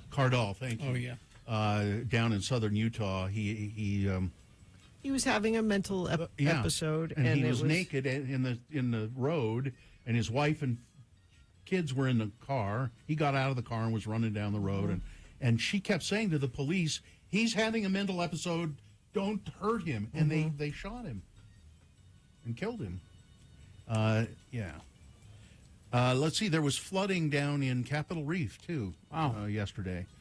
Plenty of rain out in the central Utah. Clouds hung low and covered the mountains. Heavy rain caused water to come flowing out of the canyons, and park managers closed a good chunk of Capitol Reef National Park to visitors because they were worried about flash flooding.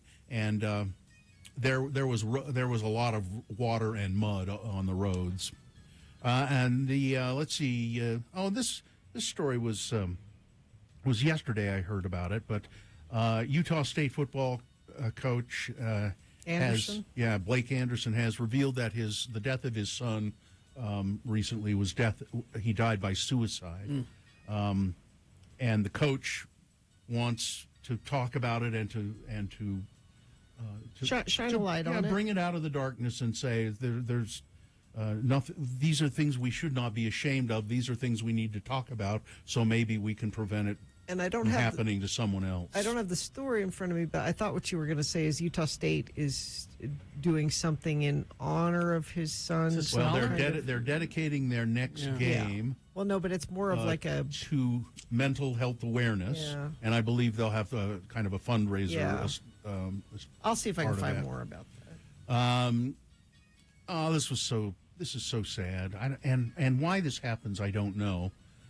Nobody knows, really. Around 200 whales have died, and just 35 remain alive following a mass stranding in Australia this week, rescue teams say. The pilot whales were found Wednesday, stranded on an exposed beach along the coast of Tasmania. Rescue efforts were ongoing to save the remaining whales. We are primarily focused this morning on really getting into that rescue operation and getting the whales released, said Brendan Clark of the Tasmania Parks and Wildlife Service. We're concerned that some of them may re-beach themselves, and so we have to monitor that. Rescuers had previously estimated that about half the whales were still alive, and this is the second time this has taken place in Tasmania this week. More than a dozen sperm whales, mostly young males, were found dead on another beach in Tasmania. It says cases of whale strandings have baffled marine scientists for decades. One more story? You have plenty of time, actually. Oh, do I? I Yeah. got two more then. The mega lottery, the big old, what was it? $1 billion, I think. $1.34 billion prize, the largest ever Mega Millions jackpot. Well, almost 8 weeks after the drawing, and everybody's going, who won it? Who won it? Nobody came forward. Well, Finally, now. Yeah, if you're smart, it's not that they didn't realize they had the ticket. If it's smart, you get a lawyer, and you figure it out. You figure it out before you come Two forward. people who agreed to split the prize if won have come forward to claim the $1.34 billion prize. The winning ticket was bought in late July at a Speedway gas station in Des Plaines, roughly 20-mile drive northwest of downtown Chicago. The jackpot is the third largest, not the largest. It's the third largest in U.S. history, according to the lottery. The winners have spent this is what Gina was saying. The winners have spent the past few weeks working with professional legal and financial advisors on the claims process. They want to remain anonymous. Yep. They have opted to take the lump sum payment of $780.5 million. So that's what you get to keep after, because the taxes come out of it. No. The lump sum is up front. So you can get the $1 billion if you get paid over time. If you want a lump sum upfront payment, it's that much. That's not after all the taxes. You're probably going to have like $300 million. Oh, but darn it's it! still Well, that's terrible. $300 million. And that's a cheat. And not every lottery and not every state lets you be anonymous. Oh. Some of them, they part of the insist. rules of the game. Because we want to use you for promotion. Yeah. Yep. Yeah. And then finally this, arriving just in time for the 2022 pumpkin spice season, nothing but bundt cakes. Do they have anything else? No, when you go in there, you But I can't- wanted something else. No, there's nothing but bundt cakes. Do you have anything but bundt cakes here? No, the name of our store is Nothing But Bundt Cakes. Kind of a limited business model. You don't I want think. no cupcakes, no pies, nothing. That's a good idea. Nothing but bundt cakes. They are welcoming back seasonal fan favorite, the pumpkin spice bundt cake. Bundt cake. Yeah. Bundt cakes are available in 10 and 8-inch bundt cake sizes. Oh, so you can get different sizes. Yes, and you can get mini bite-sized bundt cakes. Okay. If you like. That sounds good. I like that's that. almost a muffin or something, isn't it? It is a muffin. Yeah, I don't. With a hole in it. There are 440 plus locations Of nothing but bundt cakes. No, and you every 440 nothing but bundt cakes in all of them. Nothing. All right, that's it. All right. It's nothing bundt cakes, not bundt cakes. Oh, it is. Yes. It's nothing bundt Nothing, cakes. but that doesn't make sense. Sure it does. Nothing bundt cakes. No, What does that mean? it's not nothing bundt cakes. It's nothing but cakes. Huh? That doesn't make sense. So It should be nothing but bundt cakes. No, you don't have to say but. The bundt is the is the butt. butt? No, it's because if you say nothing bundt cakes, that's kind of demeaning. No, it's how you're Those saying are it, though. nothing bundt cakes. Look, No. my question is it cake? that's all I want to know. It is cake. All right. It is cake. Weather traffic. I just filled that butt in there. I'm sorry, I didn't mean to say it that way. I just filled that butt in there. Is it cake? Yes, it is cake. All right. Still about a 30% chance of some spotty sprinkles today, 72 for a high. Then we clear that out, and we just sort of hover in the mid to upper 70s, it looks like, for the next couple of days, and sunny skies. Traffic, let me refresh this because we had some big issues in Davis County, which I'm guessing are still big issues because there was a multiple car accident we were dealing with there. Crash 200 north in Kaysville, blocking all eastbound and westbound lanes near 3rd West. Traffic is squeezing by on the shoulders both directions. Crash I-15 southbound approaching Park Lane exit in Farmington. This is affecting several lanes of traffic. 4 or 5 cars involved in that accident. There's major delays through that area. Let's see. US 91 37 south in Logan is closed due to a crash. Traffic is being diverted there. And what are you seeing? You can let us know, or your opinion on butt cakes. That can also be shared with us via text at 33986. Anime Bonsai returns October 14th through the 16th to the Davis Conference Center. Cosplay, gaming, panels, anime art vendors, and people watching. Get tickets today at animebonsai.org. No, it's not butt cakes. It's bunt cakes. Jeez. Here's boner candidate number 3. I won't believe it until I see it with mine own eyes.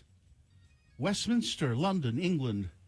A man was arrested for, it says here, allegedly bum rushing Queen Elizabeth II's casket. Is it cake? He rushed, he tried to get at the casket. Why? I wanted to check to see if she was alive. So all of these people around you are lying. Yeah. Just making sure. In court, the judge said, so at the time when you were in Westminster, you didn't accept that the Queen was dead, and that was the reason you were moving towards the coffin to satisfy yourself that she was dead? Yes, Your Honor, that's what I did. I needed to see for my own eyes if she... Produce the body is what he wanted to see. He didn't get close. No. But he did start to make a move towards the coffin to see if... It's Cameron Diaz. What? See the... If you go to x96.com/live, it's Nick. Nick picked that picture. It's a Marlboro coffin, a package of Marlboros. It's not the Queen's coffin? No, she was not buried in a coffin that looked like a pack of Marlboro cigarettes. That wasn't you? No. There was no good photo. No good photo of... Oh, okay. Well, right. so there... That'll do. Yeah. I won't believe it until I see it with mine own eyes. It's number 3. All right, let's review the first 2 and vote. Number 1, your tax dollars at work. Our Attorney General, your Attorney General, Sean Reyes, has joined efforts to support Donald Trump's legal battle over classified documents. Boner candidate number 2, if the Utes don't win, I'm going nuclear. A student arrested for allegedly making a threat to damage the nuclear reactor that is on the University of Utah campus and causing a mass destruction. And boner candidate number 3, I won't believe it until I see it with mine own eyes. Okay. You've got to decide of these 3 candidates, which one is the worst? Which one deserves to be boner of the day for today, September 22nd, 2022? Hey, 22-2022. Yeah. All right. 1, 2, or 3. Remember your candidate number, the one that you think should win. Put that single digit in the message of a text, and then text that to 33986. Pretty easy. You can also call Nick in the producer's booth. He'll take your voice vote live at 877-602-9696. You can go online, x96.com. Look for the box that says Boner of the Day, September 22, 2022, and vote there. If you don't see that box, refresh your internet browser. It should appear. Click and vote. It's pretty easy to do. You've only got 2 minutes to do it, so let's go. Coming up at 8 o'clock, our donut critic is here. All right, we'll explain that on the way. 2 minutes. Let's go. Vote.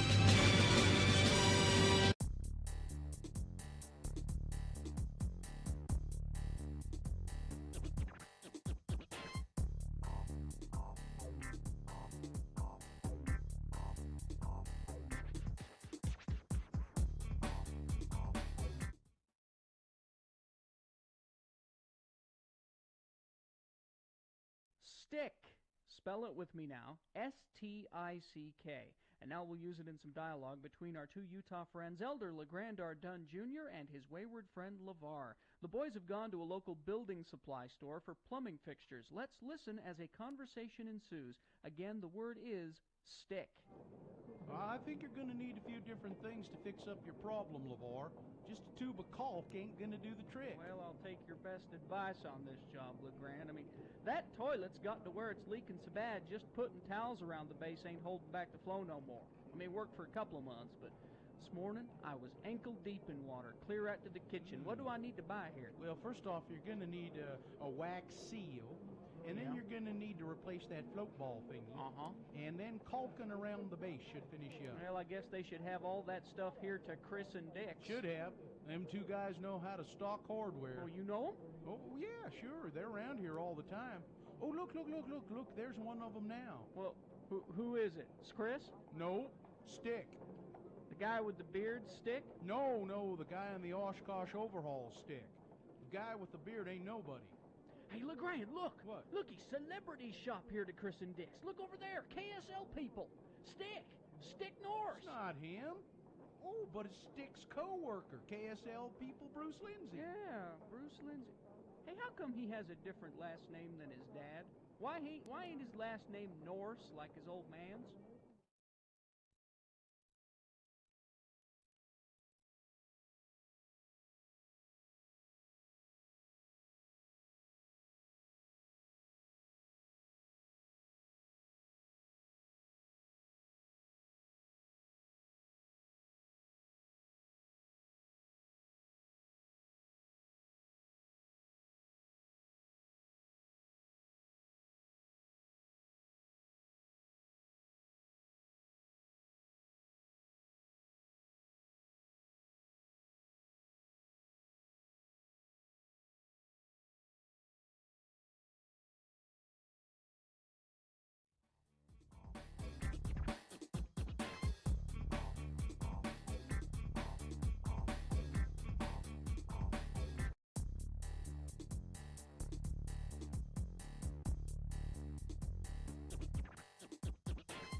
Let's award Boner of the Day. And the Boner of the Day is brought to you in part by a Chili Verde.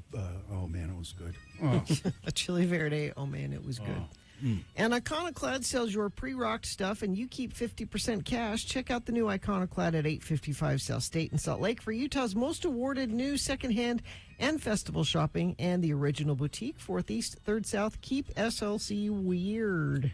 Boner candidates number 2 and number 3 didn't stand a chance. I thought that the nuclear reactor one would do quite well, but it came in a distant second. And a very, very distant third for the guy making the rush on the Queen's casket. The winner, Sean Reyes, your tax dollars at work, well over 100 votes, wins Boner of the Day. And hopefully that's the last vote he will win. Let's see. There you go. It's your Boner of the Day for today, September 22, 2022. It is now qualified to be Boner of the Week. That'll be decided by Dave the Flower Guy tomorrow at about 9:50. Thank you. I do have a list, but before I get to it, I was reminded by a friend of the program via text that I forgot to give Killer his Powerball numbers for yesterday. So here are the Powerball numbers for yesterday. 6, 33, 34, 45, 54, 7. All right. Again, using the radio to benefit one person. Killer said he wanted the Powerball numbers. All right. It's Radio from Hell with another list, because people love a good list. X96. I was reminded of this list with our earlier conversation about interns and talking about mature intern who has an interesting body part. or lack of a body part. She's missing the tip of her finger, and she had it tattooed a little smiley face on the tip of her finger. And it reminded me of this list, celebrities with quirky body parts. Okay. Number 1, David Bowie. You know his quirky... He's missing a rib. No. Oh, no. He has It's Marilyn Manson. Oh, that's... He has a permanently dilated pupil. Do you know how that happened? No. He was in a fight over a girl, and the other guy scratched his eye so bad that it permanently damaged his eye. Bastard. All right, good. Denzel Washington has a wonky pinky finger. Yeah, let us guess before you tell us. Wonky pinky. 'Cause I was going to say he has an overbite, but that's... Okay. He broke it playing basketball, and now it's like it's permanently bent. crooked. And yeah. let's see. Steven Tyler, what's his? Drug addict. He's got a flabby liver. What? His toes overlap each other, and it's because of years of wearing like really tight, Pointy skinny, shoes? pointy shoes. Oh, no. So he can't flatten out Yeah. his feet. Those shoes should be against the law. Yeah. Now, For men and women. Now, I need a better picture of this, but apparently Nick Jonas has 3 front teeth. What? And that's all? No, I mean, he's got the others too. Oh. But you know how you have, You have the two, your Bugs Bunny teeth. Apparently, he has 3 big front teeth. All the better to smile with, my dear. Halle Berry, what's her? She's extraordinarily beautiful. That's just unnatural. That's quirky. She has an Audi instead of an Indy. No. No? Extra toe. Extra toe? An extra toe. You can have those removed. She hasn't, apparently. She's got it. Extra toe. Let's see. Who else do we have? Ashton Kutcher. It's got a third nipple. No, he's got webbed feet. Webbed feet. Webbed toes. Webbed yeah. toes. That's sort of common. I was looking at him a little too closely this weekend because I watched that movie Vengeance. Oh. Okay. And he's one of the characters in it. Is he a bad guy? A lot of close-ups. Oh. A lot of close-ups. Yeah. Do they not treat him well? I don't think you should get too close to Ashton Kutcher. No, I really don't. Interesting. Anyway. Vince Vaughn. Vince Vaughn. He's got a mean streak a mile wide. That's not a quirky body. Well, he's a Trumpkin. I don't know. He's lost the tip of his thumb in a car accident. Oh.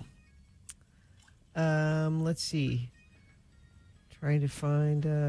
Carrie Underwood. The country singer. Yeah. That's not a body part. She doesn't really have a country twang. You said it already, Carrie, just for somebody else. Flabby liver. Third nipple? Flabby liver. Flabby liver. Third nipple. She had hers removed, though. Oh, good. Yeah. You guys know this one, Stephen Colbert. His ear. Yeah. Oh, yeah. It's kind of got a squished ear. Squishy ear. He was born with a squishy ear. Yeah. Let's see. He had surgery on his ear when he was a child, and Really? it healed that way. And he's completely deaf in that ear. Really? Yeah. Let's see who else we have here. Don't we have Gary Berghoff? Maybe Kesha. Kesha? Mm-hmm. She has a $sign for an S. She was born with a tail. She had a tail? You know how they have? She still has it. The little, like, tiny. Yeah, it's like a little little nub. She said they had to cut it off when I was a baby. I don't know why people are telling making this public. I mean, the missing finger, you can't hide that, but sure. We all know Daryl Hannah. Speaking of missing fingers, she's got a missing finger. She has a fake finger. She lost it by getting her finger stuck in the pulley at a well. Now, what was she living in the 1800s? Why is she? Why was she? She was trying to save a boy who was down at the bottom of the well. She was at the baby Jessica thing. Yeah. Let's see if we can do one more good one. Gary Berghoff. One more good Radar O'Reilly. No. People in the chat room are coming up with their own. Oh, who? Forrest Whitaker's wonky eye. Yeah. Julia Roberts Vane. Yeah. All of these could be band names, by the way. I'll just finish with Tilda Swinton. Well, she can do anything. I mean, what body part doesn't she have that's wonky? She is also a member of the Third Nipple Club. Also a Third popular Third. She has a daughter that's acting now, too, doesn't she? Oh, really? Yeah. Can't think of her name. Hilda? No, I don't think so. Hilda? No. No? Because that would be too confusing. I bet it's Hilda. I think it's Hilda. I'm going to look. And it's spelled Hildy. That's the weird part. And she has to keep correcting people. No. Gina, go ahead and look. It's not Hilda. It might be. No, it's not. And you even said, I'll bet it is. No, it's not. She has 2 children, Mm-hmm. one named Xavier and one named Honor. Honor? Honor Swinton. Yeah, that's the one. Honor. What is Honor like in shows? I think so. Does she do shows? I think I've seen her be in shows. Well, Jeannie, you left a really big celebrity off of that list. Me. Oh. One nut Sweet Lady Jackson. Cancer took one of my nads. Take your one testicle and fly back to your cave. Quirky body part. KJ, what have you done to your beautiful little scrotum? Was that really KJ? KJ, what have you done to your beautiful little scrotum? I don't remember you playing that one. My ball hurts. Maybe because you're always touching it. Hey. He's got one ball, un testículo. Oh,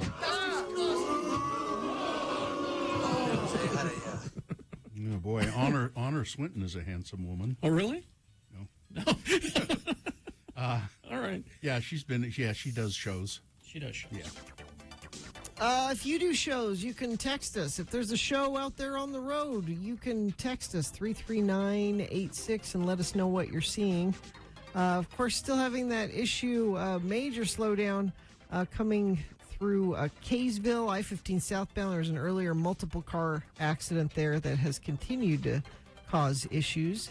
Also looks like southbound going around Point of the Mountain in Bluffdale. I don't have an accident reported there, but it looks like it's really slow through there.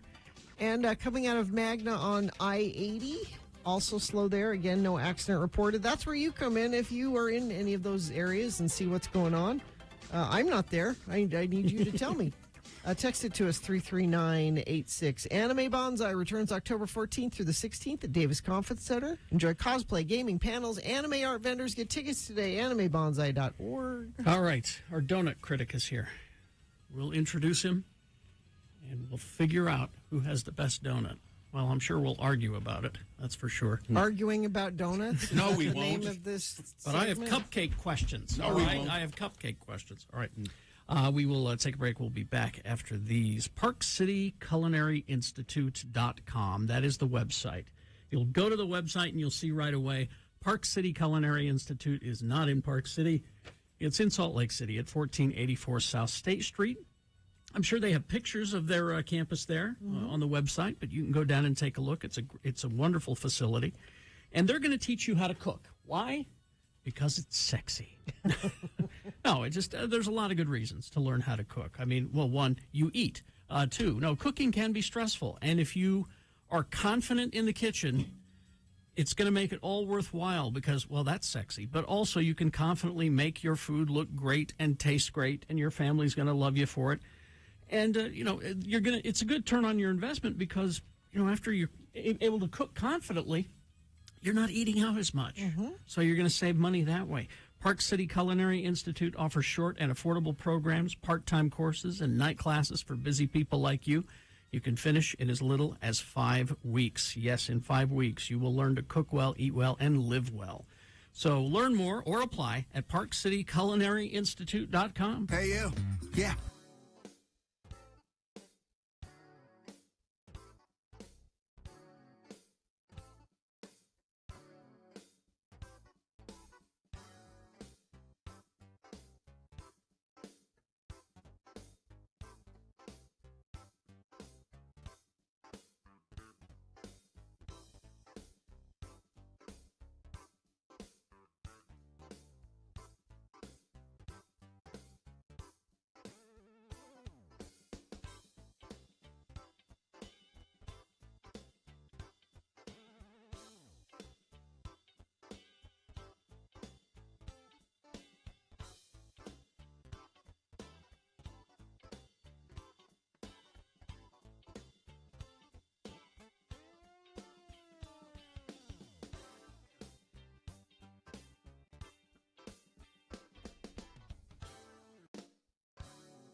I'm not completely prepared. I don't have proper theme music for. What for sort Ben. of theme music? I have this. I think it's good. That work? The Donut Critic is here in the studio with us, a.k.a. Benjamin Lee. If you... now, you are wearing a shirt that has donuts imprinted on it. Those look like the Simpson Homer Simpson donut. Definitely a Homer Simpson donut. As I look at some of your Instagram photos, you have a coffee mug that's shaped like a donut. You have all things donut. How did you become the Donut Critic? Well, I was born a donut critic. Definitely ate donuts from the very beginning. And then I just decided one day, what do I want to just embody and just have all the time? For yourself. Donuts. I want to know if all of the cushions in your house are donut cushions. Well, most of my wardrobe is donuts. And I try to do a lot of things at home, but my wife doesn't let me do it. There's a donut hoodie, I see, and a donut coffee mug, and many, many other donut things on your Instagram. So mostly we wanted you to come in because we like donuts. It's a misnomer, though, is it not? It's a misnomer. I see a cake here. I see things other than donuts. He will be talking with us about other. You branched out. Wonderful, after sweet donuts. things. Yes. Yeah, no, I found out that Utah is a mecca for all types of desserts. So I thought, okay, I can focus on donuts, or I can, fully appreciate what Utah brings to us. Embrace it. Yes. What have you brought here today? So I have brought you Les Madeleine. It's a downtown French bakery. I'm sure you're aware of this one. Is it a Queen Amon? That is a Queen Amon. Yeah. I also have a Meyer lemon tart. Those are so delicious as well. Ooh. And then she has bonbons. You can't go wrong with the bonbons. I'm a woman. I'm supposed to eat those. And That's what. Oh, you got to lie. You've got to lie in on your divan. your fainting couch or something. Now the Queen Amon, I adore those, and usually, Pass them out. Usually with Les Madeleine, you have to get there early in the morning, because they run out every day. These are Yes, so they good. do. My child and I made these Queen Amon once. It's so hard. It's very hard. It's so difficult. We never did it again. We went to a class to learn how to do it, and then we made them once. Nobody makes them better than Les Madeleine. I've been in France, and I couldn't find anything better. I've been to all the shops around Utah, and this is still the #1 Queen Amon. Oh, so good. It's a very, very thin layers of dough with sugar and butter in between. Yes. All butter, all But sugar. really, we should be putting them in the microwave for a few seconds. Yeah. Yeah, and don't call it a croissant or anything like that. This is like something completely different. But there is a method to eating it as well. Don't eat a lot of sugary stuff around it. Just eat that, and you're going to really appreciate that buttery goodness. It's so good. Oh, see, we're getting tips on how to enjoy them better. All right, now, so what else do we want to try here? So I also have Doki Doki. And Doki Doki is an Asian bakery that's downtown as well on 4 South. And she does this awesome crepe cake. So it's about 30 layers of crepe. Whoa. And mixed in between is cream and other things on top. All right, dish it out. Okay. And when you say she, if these are local businesses, I want to highlight who the owners are, and it's Mrs. Doki Doki. Mrs. Doki Doki. No, her name's Irie. Okay. And she actually started with just rolled ice cream. This was years ago, and I'm a foodie, and so I kind of followed her journey, and she just started rolling out more and more desserts as time went on, and finally started finding those that she could do super well and that people loved. And one of them's the crepe cake. She also does those really fluffy Japanese pancakes that you can. I don't know Japanese pancakes. Oh, can you get? Does she do? Can you get milk bread there? You know what milk bread? Yeah, I know what milk bread is. I'm trying to think if she has that. I don't think she has it on the menu, but I think she's done it before. I'd like to find some milk bread. But she does taiyaki, so it's like that soft serve with the fish pastry on top that has beans or other things that they put inside of it. She does that, but just really fresh. Like none of her stuff has a ton of sugar, so if you're not really into a ton of sugar, those desserts are for you. So let's try her. Can we try her? Yeah, I'll go ahead and this is really fun to cut because it's just so easy and soft. So as you cut through it, it's crepes. Oh, so that looks like a cake. You're using a plastic knife to do it. Yep. I thought you're supposed to use dental floss. Are you supposed to use dental floss to? What? Let me go get Have some. you ever heard of that? No. Yeah, I've seen dental floss. To cut a cake, yeah. It's a good way to cut a cake. Because that first piece is always kind of it gets messed up if you're not. Let me try that here. Oh my God. It's a really good cake. I actually do these for my birthday cakes instead of regular cakes. Oh, really? My daughter does the same thing. Doki doki. This is just, so it's just crepes and cream, like whipped cream? Yeah, so she makes it all in-house and doesn't do a ton of sugar. Again, it's more of a cleaner way to do it. Here, just give me a little wedge right And there. what's the topping on it with that little, there's just a little bit of sour there. What is that? So that's passion fruit. And it's something that I liked my whole life, but I never really dove into it until about 2 or 3 years ago. And now it's just amazing because on desserts, if you have that little bit of tartness, then it balances out the dessert. It's so tasty. This is amazing. Well, crepe cake. And I feel like a lot of people with donuts and desserts, they're always thinking, oh, it's so sugary. I can't stand that much sugar. But the best desserts out there are those that are balanced. Yeah, this isn't that sweet. No, it's just luxurious. It's luxurious. Yeah. It's smooth. It's balanced. It's, yeah, I love all that. The texture. Is it D-O-K-I? D-O-K-I, D-O-K-I. Okay. And it's on 4th South and I think 2nd or 3rd East. So. We need to post these on our website somewhere. Get some pictures of them. Yeah, because that crepe cake is beautiful and delicious. So you're welcome to try these bonbons as well. Oh, yeah, I need to try a bonbon. I'll try a bonbon. So, I bet they're super. Super bonbon. What kind are they? So that one is a hazelnut, and the heart-shaped one is a vanilla, and then the cone one is a coconut. I'm going vanilla. I'll try coconut. Okay. So These are by default, I'll take the one that was not taken. So these are from Les Madeleine. They look like you shouldn't be able to eat them. I know they're shiny. Oh, and they look like it looks like you're going to put a piece of plastic or like a in your mouth. jewel or something. Well, it's beauty and it's art and dessert. That's what I always say. Okay. So she does an event calendar that comes out every Christmas. Advent calendar.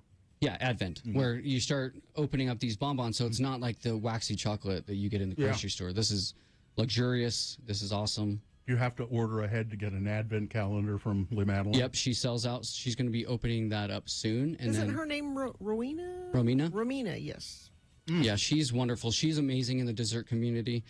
So I actually co-founded the largest dessert festival in Utah. We're doing it next week, so a week from Saturday. Where is it going to be, and is the public invited? The public is invited. So we do a tasting event where you buy tickets and then you can taste from the 75 vendors that we have. And so these are all around Utah, the best desserts, and we are kind of A to Z, all types of desserts. So you come in, you do your tastings, and 25 tastings is plenty. And so if you want to go ahead and get those tickets, it's at sugarhighevents.com. Sugarhighevents.com. Where's this going to be? So it's at Mountain America. This is actually our second year. So we capped attendance at 2,000 last year. We're capping it at 4,000 this year, and we're near a sellout. So, but you make a living doing this, Benjamin? Yes, I actually do. So really, yeah, excellent. Oh, that's followed your passion and learned how to make a buck at the same time. Yeah, and I feel like it's not. So my name is Donut Critic, and I'm less about critiquing and more about evangelism. It's dessert evangelism. Yeah, I like that idea. That's a religion I can embrace. Yeah. Maybe I should start the actual religion. Yeah, you and start inviting people. You save you on taxes. I'll take a pamphlet if you have one. Now we see you on Instagram here. If you just look for the Donut Critic, and I assume you're elsewhere. Facebook, TikTok, Twitter. everything. Yeah. Okay, all right. Because Benjamin, really nice to meet you. Maybe we could do this a little regularly, once a month or something. And hey, I'm happy to bring in desserts and eat. Quickly, a cupcake recommend. A cupcake recommend. So, I would say there's a cupcake shop up in Ogden. It's it's got the best in. I think so. All right. Well, we'll talk about it. Okay. Thank you, Donut Critic. Thank you. All right, traffic, Gina, I'm please. distracted with sweets. Fresh Queen Amana is just I know. I know. Go put heavenly. 15 seconds in the microwave. Telling Yeah, you right now. that's why I haven't eaten mine yet, because I'm going to go warm it up just a bit. It I doesn't like have it the to way be- it is. It's You a like- dawn. It's so good. Crash I-15 southbound approaching 45th South exit in Murray. The HOV lane and left shoulder are blocked. Traffic is backed up to 33rd South. Crash on I-15 southbound at Point of the Mountain. These right lanes have been blocked. All vehicles are pulled over to the right shoulder, and traffic is backed up into Bluffdale. And still some residual slowage from that earlier multi-car accident, I-15 southbound in Kaysville. I'm looking at that. Yeah, it's still bad up there. Looks like UDOT's saying lots and lots of slowage coming southbound through Kaysville. I hate to say it. And if you see something you want to share with friends of the program, please text it to us, 33986. Do you owe $10,000 or more in back taxes, multiple unfiled years? Contact McClure and Stewart for a free consultation. Go to McClureandStewart.com today. Beat Gina is next. Yes. What is our prize? We have Morrissey tickets. Morrissey tickets. I have Jerry Bruckheimer trivia. And you're like, who's that? He does shows. Yes, he does shows. All right. You'll know the shows that he does. He's a show guy. There are lots of them. So we got those for Morrissey tickets coming up. 877-602-9696. BigOTires.com. They are indeed the team you trust. I think they should. I like that slogan, the team you trust, but I think they should just say, "We're Big O Tires. Come on in and smell the rubber." Because I love the smell of tires in the Big O Tire store. And they're fast too. They are. That's the other thing is that I mean to sit down and surf the internet on their Wi-Fi, and I never get anything done because they're always like, "Hey, your car's done." Big savings right now on through October 9th at your locally owned and operated Big O Tire. Save $100 instantly on Bridgestone, Nexen, Pirelli, or Nitto tires, or save $70 on Firestone and Cooper tires. Plus, 12 months no interest financing is available. And the nice thing is you can go to their website, bigotires.com, and make an appointment online to get your tires replaced or to do any of the other stuff that they do. Yeah, we all have the ones we go to. I go to the one on Highland Drive. Find your local Big O Tires. Go to bigotires.com. The X96 $1,000 cash prize.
From celebrities to moms right here in Utah, more and more women are consuming their placentas in pill form. Don't do that.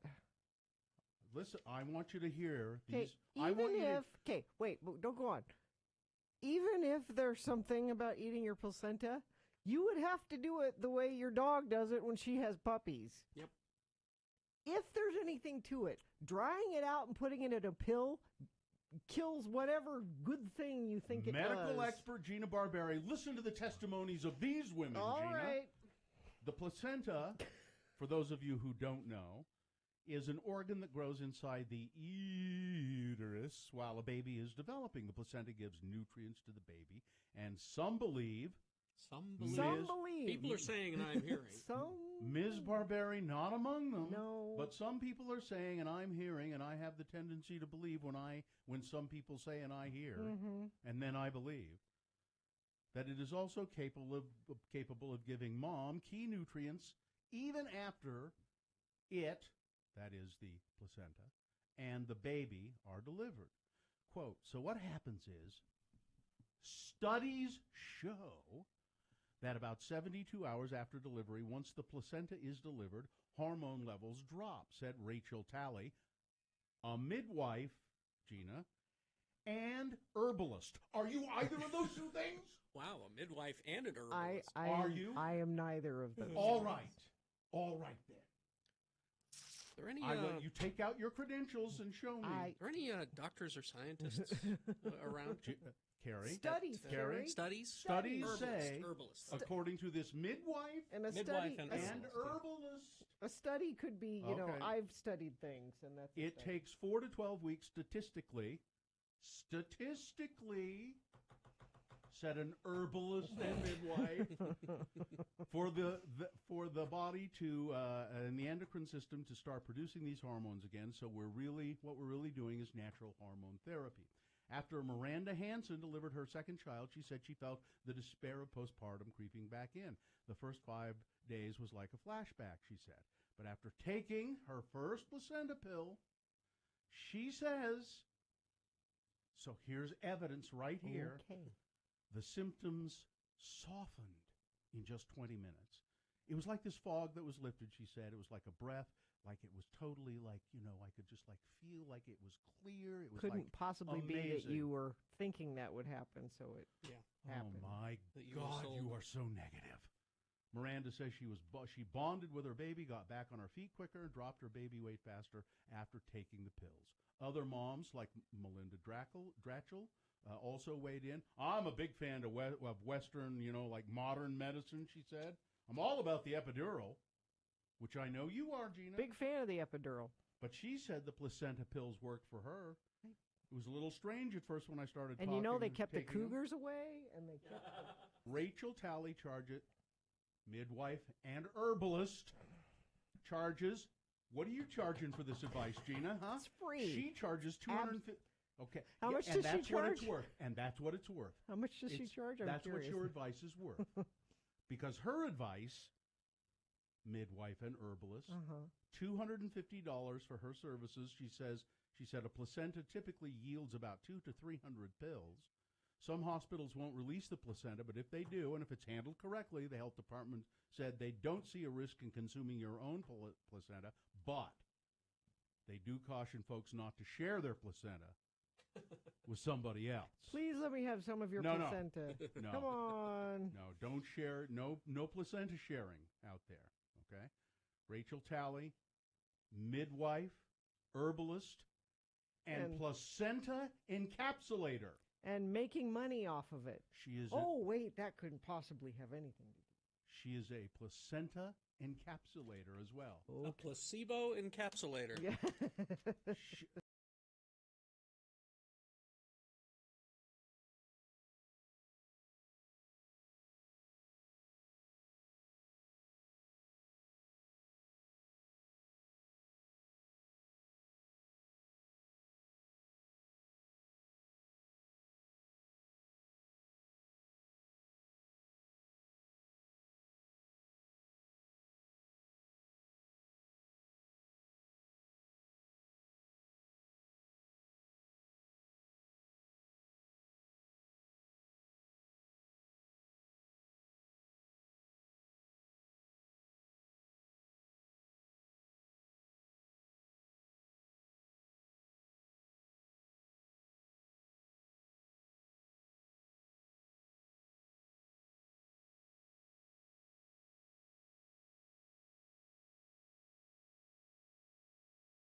yesterday we'd do this, and we told you we would do it at this time. But you weren't paying attention, were you? Or perhaps you just ignored us. That means it's your own damned fault if you are here for Beat Gina. I'm your announcer, Johnny Ola. Say, Mom, don't you want something that'll warm up the kids when they come in from the snowy cold this winter? Well, nothing takes the chill away like a hot bowl of Campbell's chicken noodle soup. Oh, yeah. Let it snow, let it snow, let it snow. Campbell's makes everything good. And speaking of good, Wow. here he is, your host, Kerry Jackson. Thank you, Johnny Ola. You're welcome. Chicken noodle salt. There you go. All right. I buy the low sodium. Oh, that's a good idea. Yeah, probably do that. The randomizer has chosen Travis to be the contestant today. Hello, Travis. How are you? Good morning. Hello. Good morning. All right, Travis.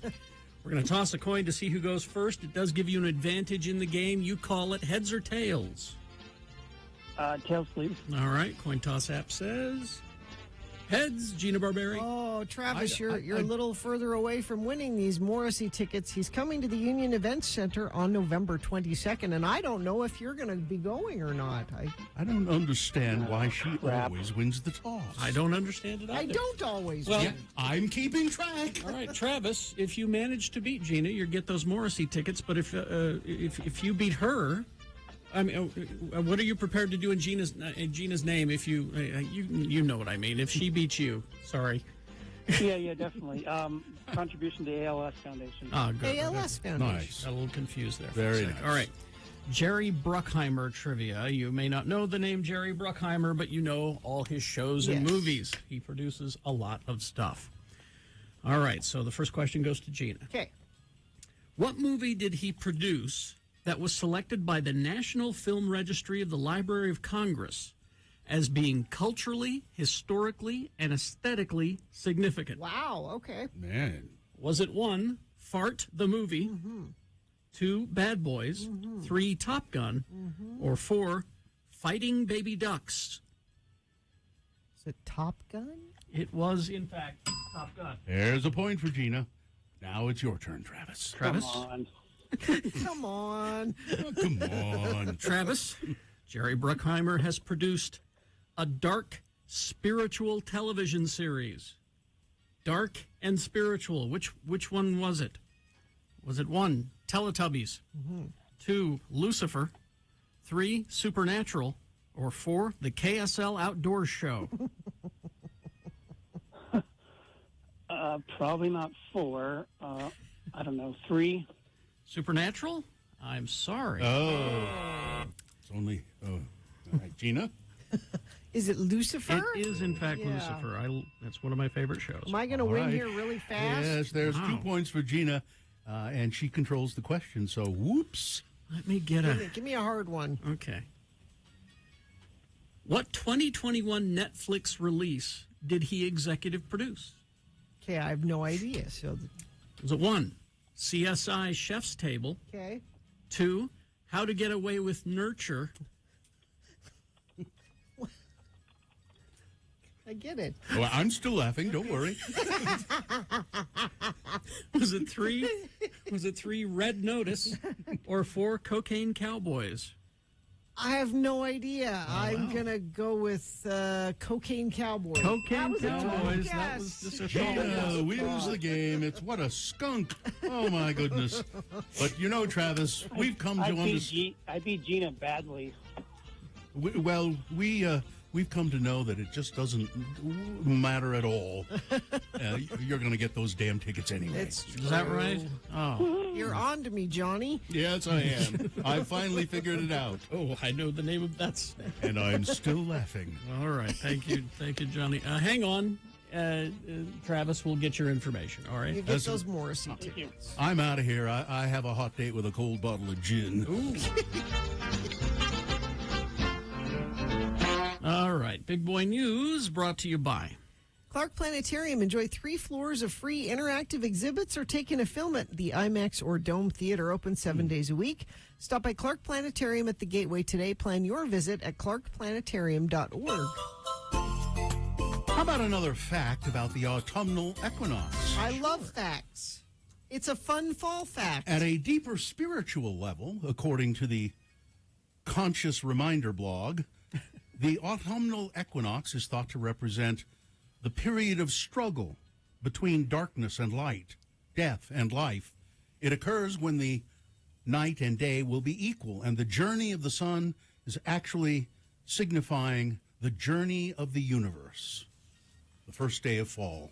So there's something heavy about it as well. All right. So we're pretty sure, well, not even, we're absolutely, definitely sure that Adam Levine is a turd. Yes.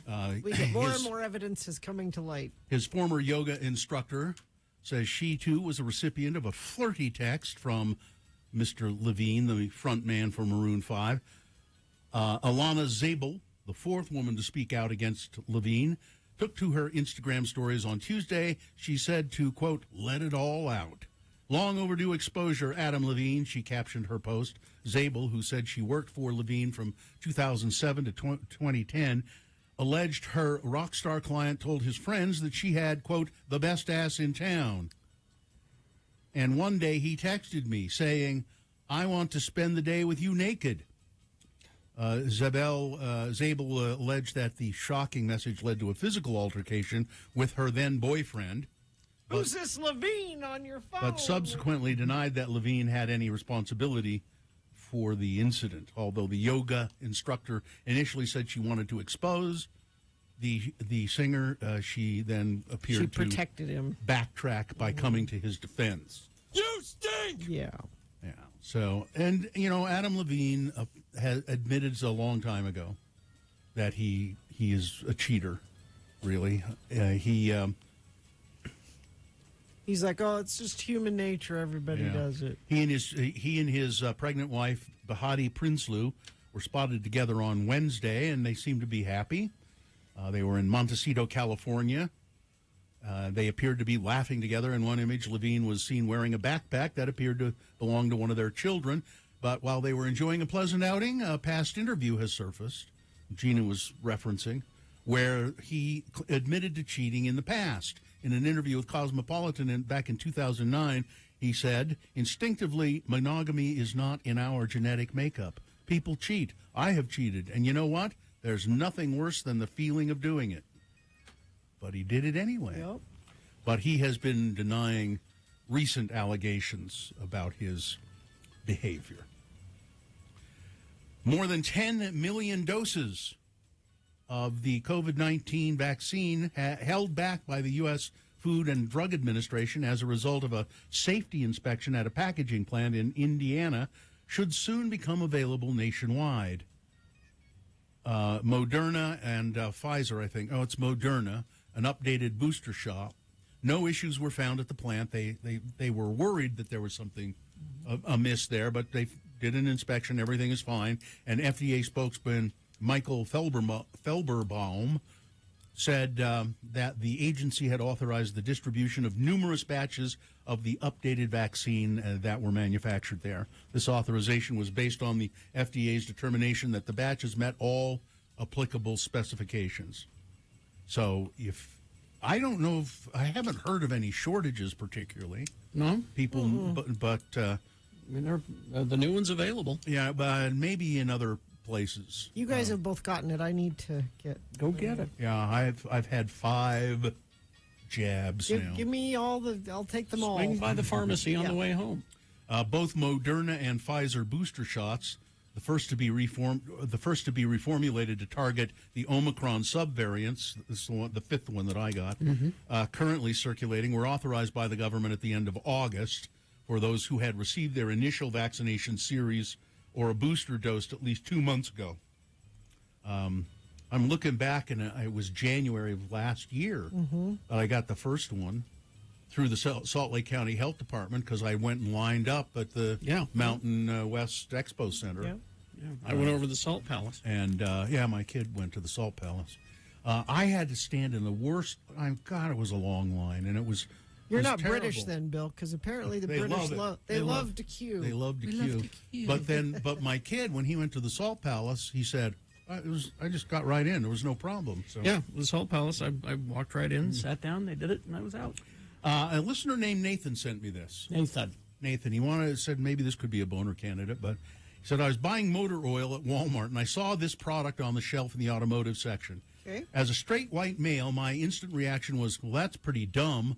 But then my heart ached when I realized this is a legitimate product and something that might be useful for people of color. Okay. Although they don't say it specifically in like on the website for this product. It's called the Safety Pouch. And it's an orange pouch that you can put all of your ID in, your picture ID, all of that. And if you are pulled over by the police, the idea is you can keep your window partially rolled up. You have it at the ready, and you just flip this pouch over the edge of the window, and it'll hang there so that you are not making any sudden movements to try and find your registration. You're not. Oh. You can as the cop comes up, you can hang it outside the window and put your hands on the wheel and wait. Do you know who invented this? I do not. David Price, an 18-year-old Loyola University sophomore, has come up with an invention. Did you know this beforehand, or you just looked it up? I looked it up, but now they're telling me I have to subscribe to read the rest of it. The safety pouch was developed, it says here on their website, to prevent active reaching in front of law enforcement during traffic stops. Mm-hmm. It's a great tool for keeping your documents organized and allows social distancing. He's a black student. That's exactly right. Who developed this. Because he knows. The picture on the website, there's a cop standing there who is a man of color, and the kid in the car who's flipping the pouch out, he looks to be a person of color as well. And he's he's been trying to work with law enforcement, asking them, how he could design something that would give them the information they needed while allowing people to feel safer. Their slogan is easy access that can save your life. And I think I agree with Nathan. The boner in this would be the fact that we need our this. Society sucks so bad that this is a real problem. Well, and the point of it is, because they say sometimes when people get in trouble is, let's see your license and registration. You're reaching for the glove compartment. This keeps everything so there's no reaching involved. Yeah, that's what I said a second ago. Ed coached me through that. Yeah, how to do that. Right. Yeah. You should keep your hands always much in sight. You keep your hands in sight, and then you tell them what you're going to do. This it is sad. It's terrible. It's unfortunate. It's terrible that they have to do this. Yeah. All right. Anyway, let's see. And Ron DeSantis is still a turd. Yeah, he doesn't do it. He makes comments about immigrants that don't help his cause. No, that's for sure. No, he's made some public comments that have not been especially good. The onesie twosies. Let's see. I don't know if I have that one. Last week he focused on Texas instead of apprehending migrants in Florida, and he said while they were there they worked for some months, so they had jobs. Yeah. Yeah. And he said, but I think they were intending to come to Florida. I could see it in their eyes. Yeah. With my mind. He kept referring to a civil lawsuit from his apparent victims as political theater, suggesting DeSantis is simultaneously indifferent to morality and legal limits, and he's also indifferent to irony. That's political theater. What you did wasn't. No. Yeah. No, not at all. The GOP platform is owning the libs. That's all they have. They don't have answers for anything. Oh, there's the onesies, twosies. Yeah, the onesies, The problems is we're not seeing mass movements of them into Florida. So you end up with a car with maybe two, DeSantis told reporters. It's coming in onesies and twosies. So that doesn't sound like much of a problem. Then it's not. Right. And they're not illegal. Most of them are asylum seeking. DeSantis said that. Yeah, they had jobs. Yeah, he's an idiot. And you know what I think is interesting about DeSantis? He does not have the voice to be a president. Like the actual physical voice. He doesn't have a commanding. Yeah, his voice is a little too high and thin. Interesting. I think. And he's a turd. Yeah. Sports, weather, traffic. EA Sports, starting later this month, is adding Ted Lasso to the FIFA 23. I saw that. And his team, AFC Richmond. Wonderful. People will buy it just for that, I bet. Yeah. And there's a trailer you can watch. It looks pretty cute. Let's see, the Bees, they won last night against the dreaded Sacramento River Cats, 12-6. They play again tonight at 6:30, and it's Thirsty Thursday, Bill. I know you love Thirsty Thursday there. NFL tonight, it's again for you, Bill, it's your Steelers against the Cleveland Browns. I don't own the team. I know they're your guys. 6:15 is when that is. Weather, so we could have a few more spotty sprinkles hanging around early part of the day. Then it clears out, and we'll have a high of 72, which is the perfect temperature for the first day of fall, I think.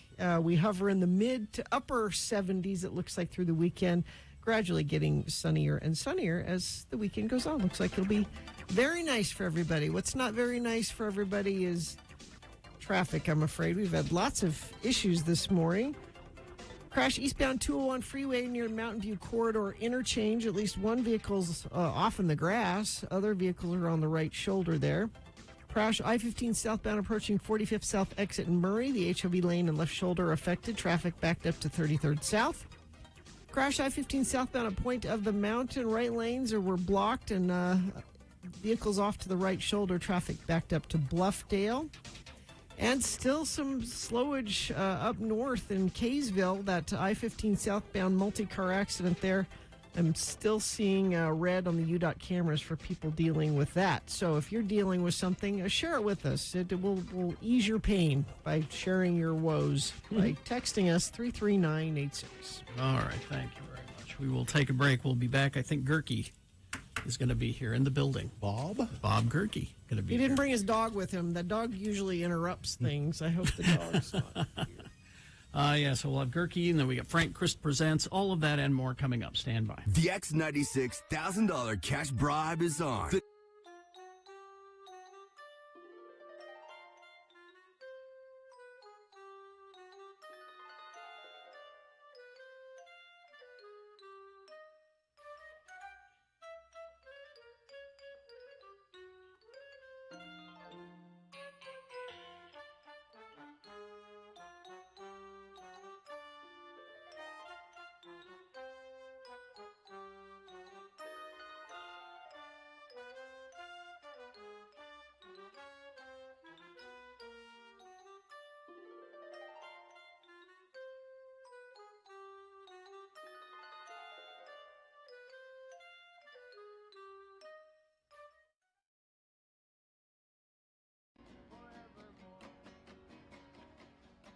Brother Philip likes Propel water. It's Jesus' preferred water. On the right hand of God. America, on the right hand of God. Excuse us. Are you Brother Philip? Yeah. Hi, can we talk to you for a second? Sure. Yeah, we do a radio show in Salt Lake City. And we're just talking to your disciples over there. Is that what we should call them? Your disciples? Well, no. Your brothers? Your Jesus' disciples, really. Oh, your associates. And we were going to chat with them for a second, and they said, well, you should go talk to Brother Philip. He's the man. Doing the preacher. The preacher. Now, so you do this every day here in Maui? Yeah, I try to fulfill this. And you have signs over there that say, sign of the times. What does that mean, Brother Philip? It's right. I have to share it. Certainly. St. Matthew. All right, now Brother Philip's going to get out a Pulling out the Bible. It's a well-worn Bible. Looks like he's had it for a while. How long have you had that Bible, Brother Philip? I'm not sure, really. And it's Matthew we're looking at. Yeah. Are you from Maui? Yes. Yep. I'm from heaven, too. From heaven? Well, I guess Thank you. I guess we're all from heaven. Praise the Lord. The Holy Bible, heaven. Uh-huh. And in the morning, it shall be foul weather today. For the sky is red and lowering. O ye hypocrites, ye can discern the face of the sky, but can ye not discern the signs of the times? High of 73. I cannot discern the signs of the times.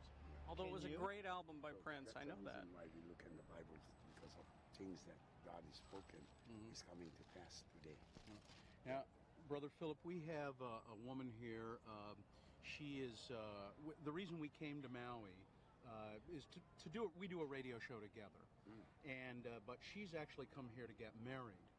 Right on. She'll be married on Monday. Monday. And do you have any advice? God wills. Pardon? If God wills.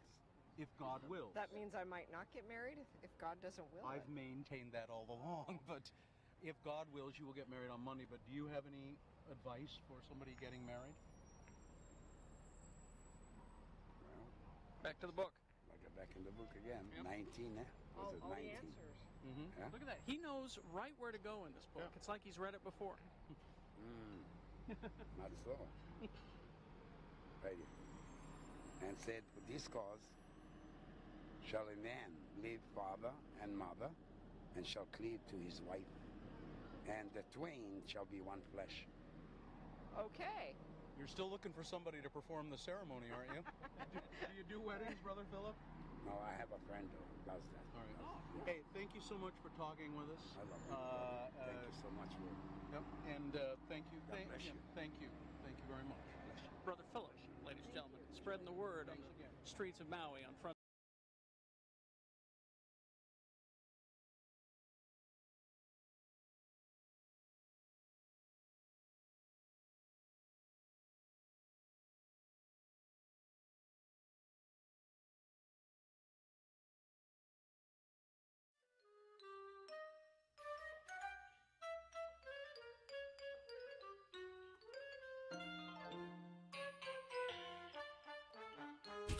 Gerky! Gerky! Radio from Hell on X96. Well, here he is in our studio where his dog can't make any noise. I was going to bring him in just so they could thought you might bark and kick stuff around. Robert Gerke, columnist for the Salt Lake Tribune. Let's talk. You pick. Which one do you want to talk about first? Well, I posted something yesterday about the rapping grandma, the Senate candidate from District 12, Linda Paulson is her name. She's and you guys have talked about the video. She's 80 years old. 80 years old, yeah. There's a new name on the ballot for the Senate this year. And she's running against Karen Maine. Running against Karen Maine, and she did this sort of bizarre, kind of clunky rap. She, I guess for an 80-year-old, she's probably rapping pretty well. But and she hits all the highlights. She checks off every box in there. Like you guys might have, when I first saw this, I thought it was kind of funny at first, and then she gets into some really problematic stuff about knowing what a woman is and so forth. But the thing has gone wild. Hundreds of thousands of views. It made Stephen Colbert on Tuesday. I think you guys played the bumper from that. Did you talk to her? I did. I talked to her, and I just kind of wanted to find out what the heck motivated her to do this. And she said her daughter, her youngest daughter, wrote this rap for her birthday, for her 80th birthday, and they thought it would be fun to record. And so they went out in her backyard, and she did this sort of weird dance move thing that she does.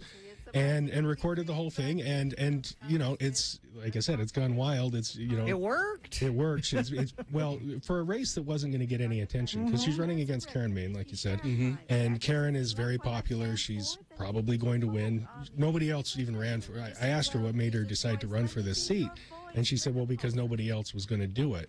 And so she, it was a far-fetched bid for Senate, but every once in a while things catch fire, and the Colbert thing, I think, is evidence of that. That she just that it has really taken off for her. I kind of like Bob, when I read your column about it, the way you. You get you felt sort of lured in by the fact that she's this sweet gray-haired old lady, and it's kind of funny and it's kind of sweet. And wait a minute. Then I found out where she stands on things. Yeah, I loved that it was kind of goofy and that she wasn't taking herself super seriously. But then she starts talking about serious things, like trying to keep transgender kids out of sports and banning critical race theory on her website is one of her platform positions.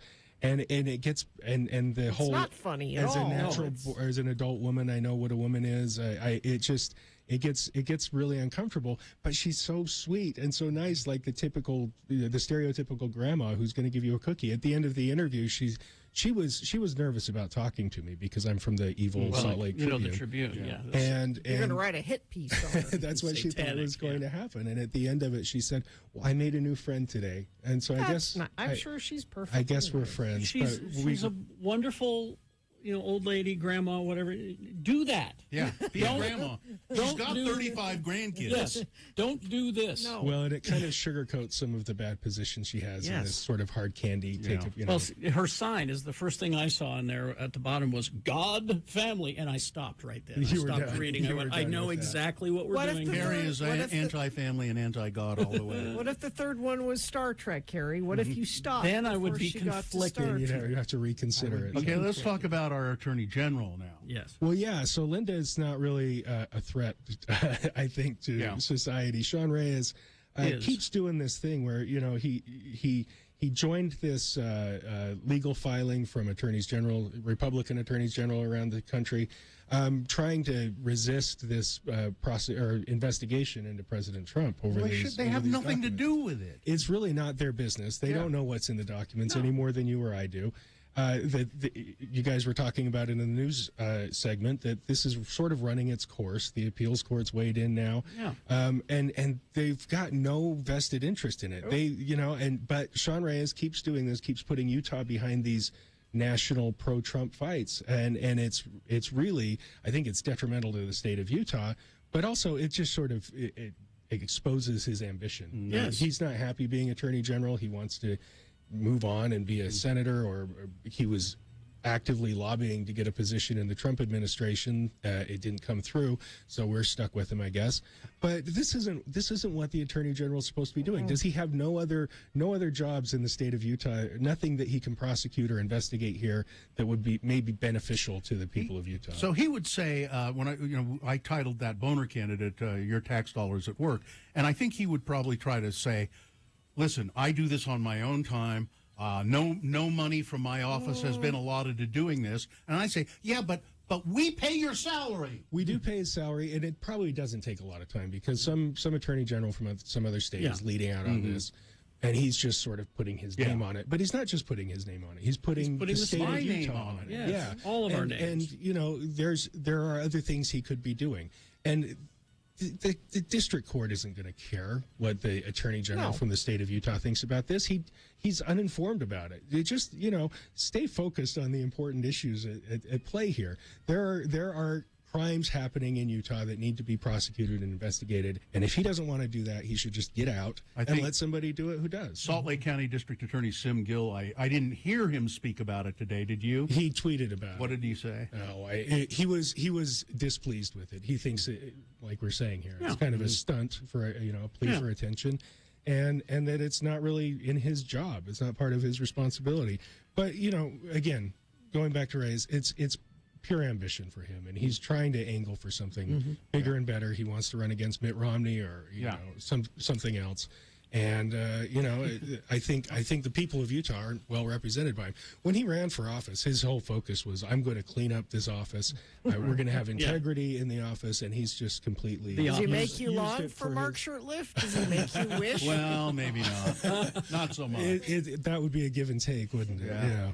Steph in our chat room puts it best. Sean Reyes hasn't met a Republican amicus brief he didn't like. Yeah, every one of them. And the Republican Attorneys General Association has this pattern of just, fighting everything they can fight, and Sean Reyes is right there with him. And his participation in the election fraud investigation when he went to Nevada, and then joined legal briefs on that. It's just, this is not what he was elected to do. And I see through it, you see through it, but the people who are going to vote and will vote for him again don't seem to see through it.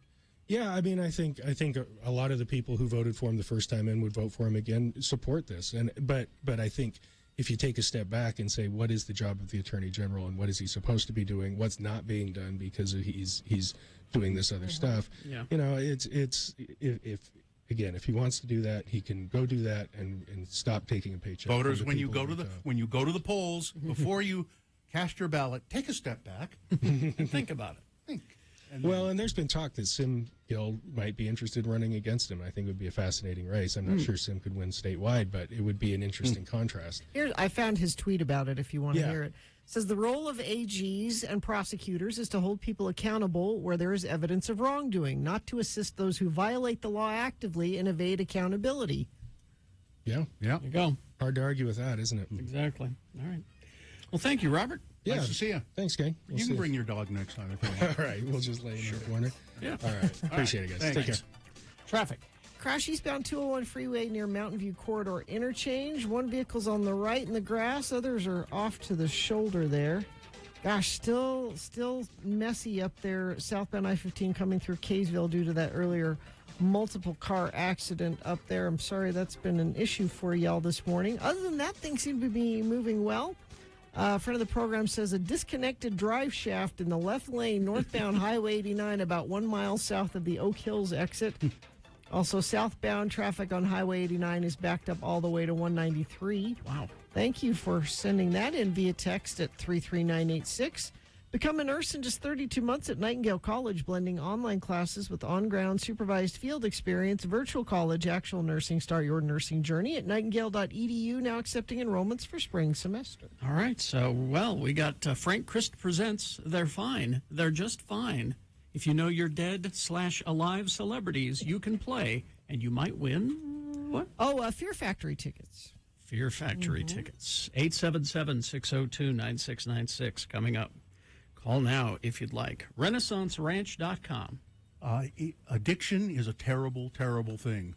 If you or a family member are weighted down by addiction to drugs or alcohol or both, it seems like you're at the bottom and you can't ever get out. But there is help. Renaissance Ranch Addiction Treatment Center. They're locally owned and operated. They're a premier 5-star drug and alcohol treatment facility. Now, their program is designed for male patients specifically. They combine evidence-based research with judgment-free, faith-based healing. They also have residential or outpatient services, and the staff, most of them, I think all of them, are recovering addicts themselves, so they understand how hard it is, and they understand you. So if you are addicted or a family member is addicted, we know it's hard, but help is out there. Schedule a free consultation at RenaissanceRanch.com. They do accept most private insurance. It's local.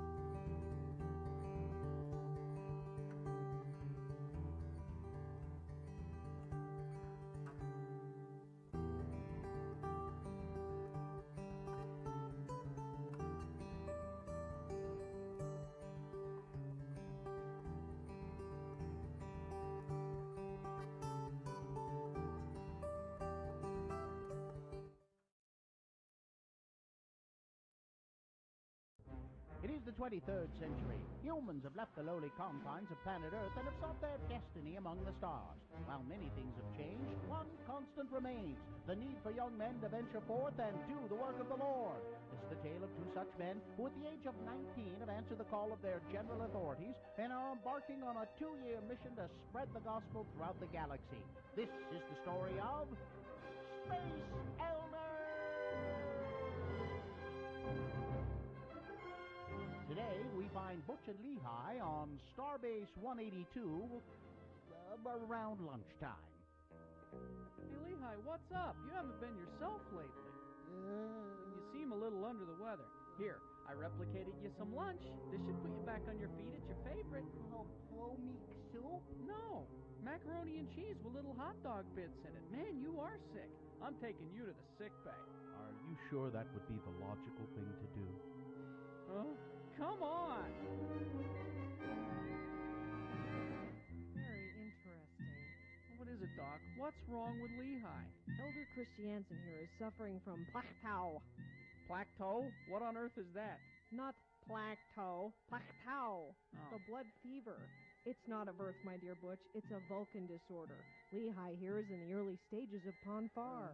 But Doc, look at my companion. I mean, his ears aren't pointy. The blood sample you took from him was red, not green. He's not a Vulcan. Have the two of you come in contact with any Vulcans recently? Well, we met with that nice Ambassador Spock fella. Was there anything unusual about this meeting? No, we talked for a while. He mind melded with Lehigh and then sent us packing like everybody else. Mind melded with a Vulcan? Oh, dear. Well, he said it would be the fastest way for us to tell him about the gospel. Now, what's this got to do with Lehigh losing his appetite and then resetting the environmental controls in our apartment up to Moab standard temperatures? Ponfar is the Vulcan mating ritual. Unless the individual who's suffering from the blood fever gets to Vulcan in time, he will die. I still don't understand how Lehigh contracted this blood fever thing anyway. The Vulcan who did the mind meld must have transferred it into the Lehigh's mind during the meld. No matter how he contracted it, you must get to Vulcan within the next 72 hours or your companion will be dead. Okay, Vulcan it is. Come on, Lehigh, we better get going. But Vulcan isn't in our Tracton area. We're not supposed to go outside of this quadrant. You know the rules.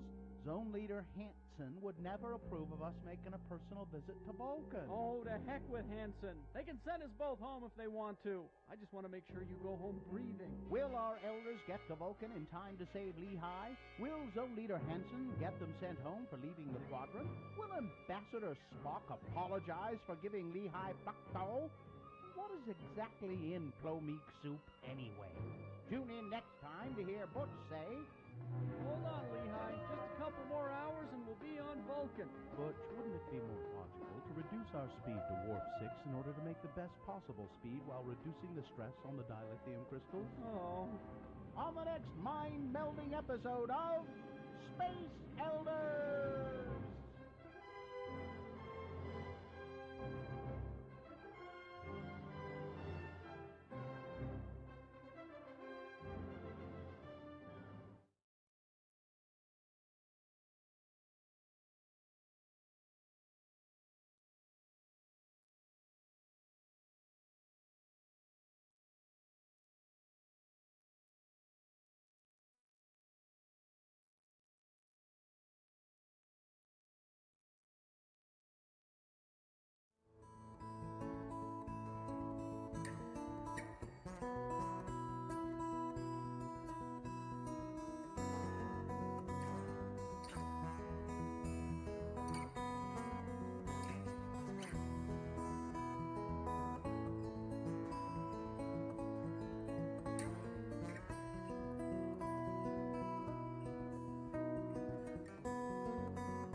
keywords a day that we give you, 7, 9, 11, 2, and 5. Your best chance of winning this $1,000 will, 1, be local, Utah resident, and 2, enter as many keywords as you can. Each keyword that you text in is an entry into the contest. Here is your second word of the day.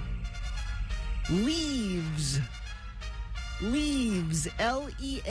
Leaves. Leaves. Text it to 33986 now for your chance to win $1,000. 30 years of...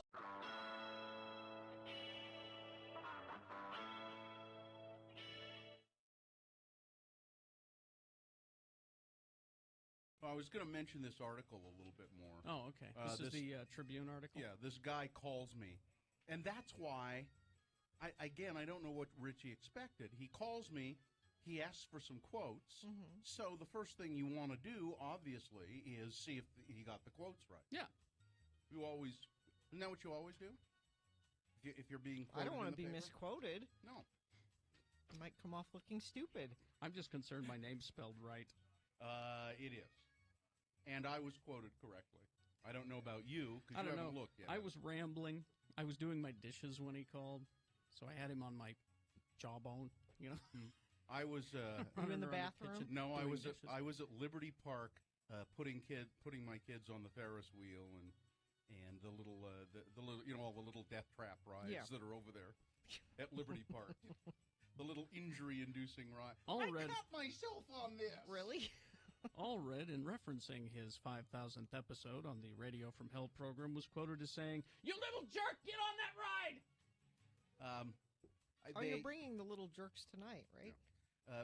But the quote, this dawned on me. This was, I think one of the more brilliant observations I've ever had. The reporter from the Salt Lake Tribune asked me, so why do you think your show has been on so long? Why has it lasted 5,000 episodes when other morning shows and radio shows have come and gone? Some appear and go quickly, some are there for a while, but they disappear. Why have you guys lasted 5,000 episodes? And I said, well, it seems pretty simple to me. It's because nobody ever fired us.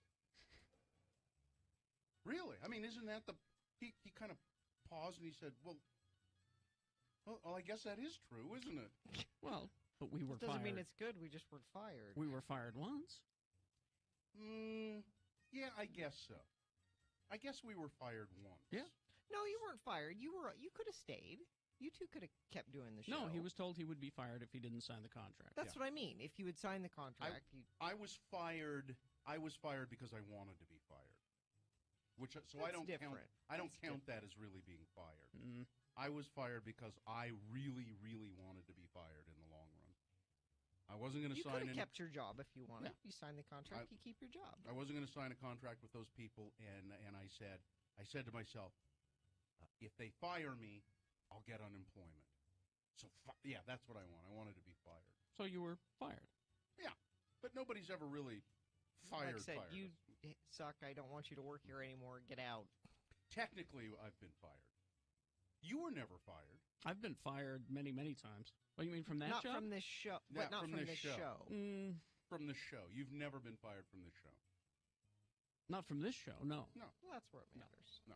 Never been fired from this show. And I was fired kind of by design, so I don't count that.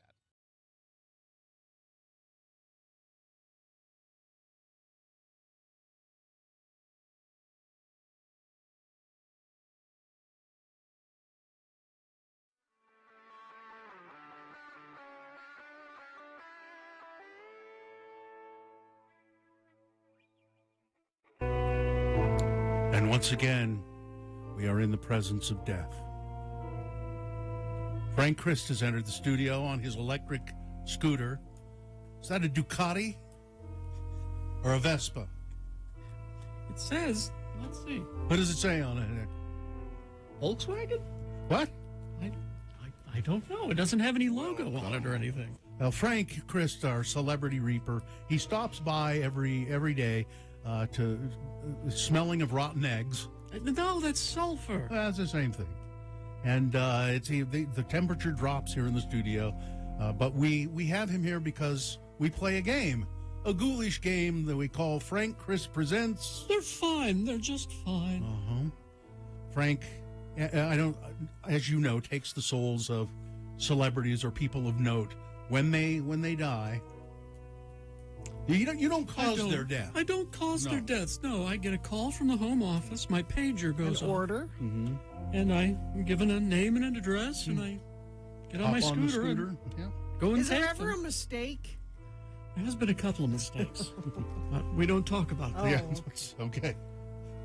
The home office is always right. Did one of telling me. Did one of the mistakes have to do with Richard Nixon? I'm just curious. No, that was not a All mistake. right. Now let's see. We'll play the game. Frank Chris Presents. They're fine. They're just fine. I found the logo. It's a Death Cotty. A Death Cotty. Yes. Okay. Oh. Let's get a contestant on the phone here. Jen is here to play. Hi, Jen. How are you today? I'm fine. I'm just fine. There you go. Thank Good, you, Jen. Jen, and now the way we play the game is, well, Gina, first tell Jen what the prize is. We have tickets to Fear Factory, and if people want to learn more about what's happening at Fear Factory, there's information and ticket links at x96.com. Now, Jen, the way we play the game, you probably know, but let me go over it quickly.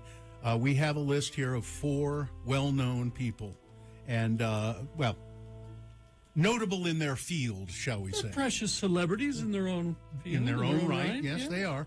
And 3 of them are still with us. 3 of them are... They're fine. Yeah. They're just fine. But one of them, Frank, is taken away, and it's your job to suss out which one it is. So here we go. Jen, these are all astronomers, noted astronomers. Each one of them has discovered something. You may not know the name of the astronomer, but you'll know maybe something of the discovery. Number 1, Michael Brown. Professor Michael Brown, credited with discovering dwarf planets. And he was the man behind Pluto being demoted from a planet to a dwarf planet. And for that, I will never forgive He's him. to blame for that? Yes. Let me put him on the list. Number 2, Brian Schmidt from Missoula, Montana. Nobel Prize-winning astronomer Schmidt, best known for discovering what is known as dark energy of the universe. Ooh, that's my kind of energy. Number 3, David H. Levy, Canadian amateur astronomer, science writer, and discoverer of comets and minor planets. He discovered comet Shoemaker-Levy, a comet, he co-discovered it with Mr. Shoemaker. It's a comet that collided with the planet Jupiter. And finally, number 4, astronomer John Dobson, known as the Pied Piper of astronomy, or the Star Monk astronomer, amateur astronomer. He created a low-cost telescope known as the Dobsonian telescope. Mr. Dobson was born in China, later moved to the United States, and lived at the Vedanta Monastery, which I believe is in California, following which he promoted astronomy and cosmology and wrote about them in the monastery. So there you go. There are 4 noted astronomers. Which one is no longer with us? I think I'm going to have to go with number 4, John Dobson. Why would that That's be? my final answer. Why would that? That's your final answer. Just because that was the only name I could remember after everything you said. That's a perfectly reasonable reason why. Through the list, you Yeah. couldn't Just remember kinda anything. tuned out and- all right. Well, all right. You won. Nicely done, Jen, I guess. Yeah, she won. Yeah, you're welcome. I hope you enjoyed Fear Factory. Say hello to my son when you're there, okay? Oh, I will. Thank you. All right, Jen. Hang on the line. Somebody will tell you how you can get your tickets. There she goes. There she goes. Well, Oh. Frank, Well, I heard your opening number this morning. which, Has anyone seen Tony Basil? 79, yeah. 79. She's pretty healthy, I think. She's pretty fit. I keeps feel in looks- shape, yeah. and She's going to be fine, just yeah. fine. David Coverdale, on the Now, other hand. come on, Frank. 71. Tony may be in pretty good shape, but she doesn't look that great in that cheerleader outfit now. I'm not sure she looks so great in it any time, but Sherry Belafonte, 68. really? Yes. Debbie Boone. Uh-oh. Oh, you can get her. That's all right. What? Sure. You Is Who her would wish ill on Debbie Boone? I mean, is her dad still around? Yes. Pat? How old's I'm Pat? feeling He must be 100. He's got to be up there. Yeah. Maybe it's just Maybe good. you should check on Pat. He's 88. Yeah. 88? All right, let me go get it. Let me go hover. Okay. All right. Go and He hover over. lives in Jacksonville, Florida. So I'm on my way. Goodbye, everybody. Goodbye. There he goes. Frank Chris puts his bony ass down on that scooter, and off he goes. And he's off to Jacksonville. Yeah, looks like it. You stay away from Festus. All right. Andrea Bocelli, 64. Scott Baio, 62. Ooh, boo. He's still too young. Ugh. Billy Piper's only 40? I thought. And Scott Baio's wife is one of the only times I swore on Twitter was at Scott Baio's wife. That's right. Well, she's terrible. They both are. All right, we'll take a break, a short break, 2.5 minutes. We'll be back with Big Boy News and Opinioendo. Stand by. Hi, I'm Todd.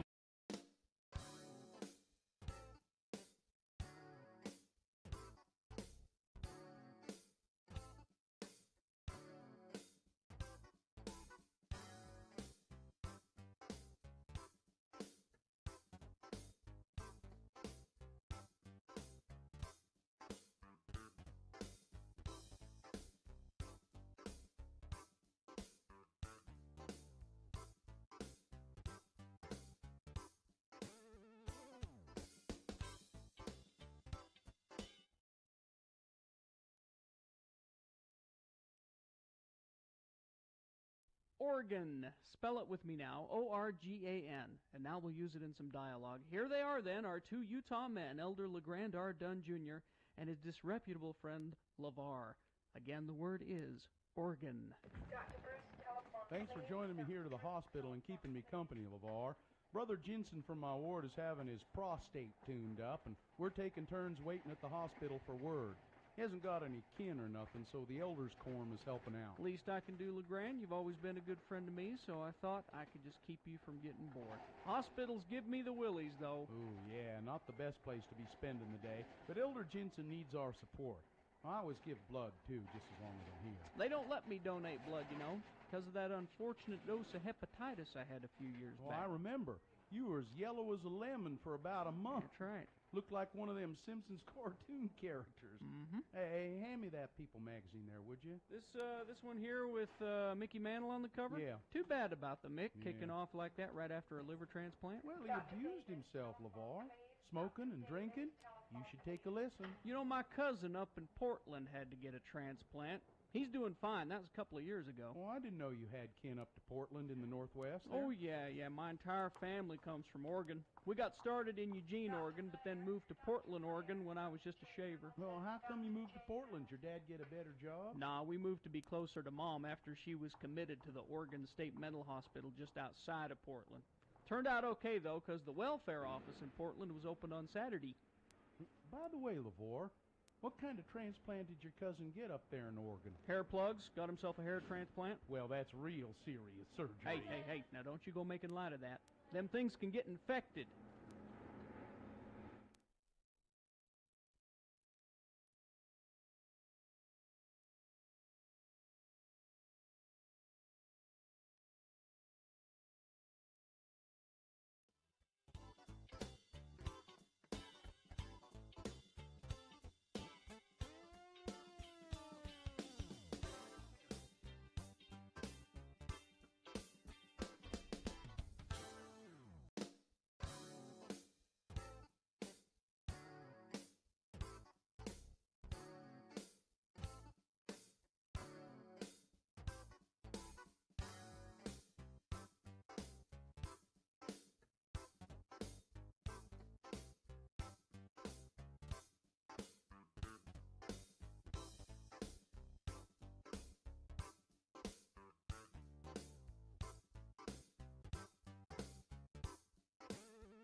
21.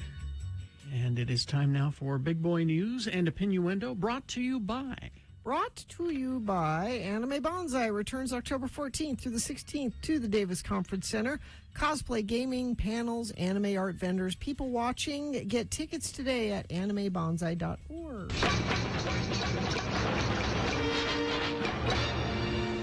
Great. The first day of fall. Today. Right? Yeah. Here are things that you should probably consider doing for the autumnal season. Make a gratitude list. What? It says. Just write down the things that you're thankful for. Restore balance in your home. How do I do that? What does that Well, mean? if you have to ask, you won't never be able to do it. Make fall crafts and create autumn art. Nope. Begin something new to prepare for an abundant inner and outer harvest. Where Visit did a you local. Get this? This is New era? Facts about the fall. I so far don't like any of this. Visit a local farm or go to a harvest festival. Eat a fall harvest meal, or add fall decor to your home. I bet you do that, Gina. No. Oh, come on, you do too. Fall decor? Yeah, I'll bet you do. I bet you have a special wreath for the fall that you hang on your door. Well, I changed the wreath. Yeah, see? I don't even do that. Take a pile of autumn leaves Yeah. and put them in your living room. Yeah. Bears, it seems, have very discerning taste. That's the result of a not particularly scientific experiment undertaken by a Turkish beekeeper who videotaped local bears dipping into his honey stores. I watched this video. It's pretty amazing.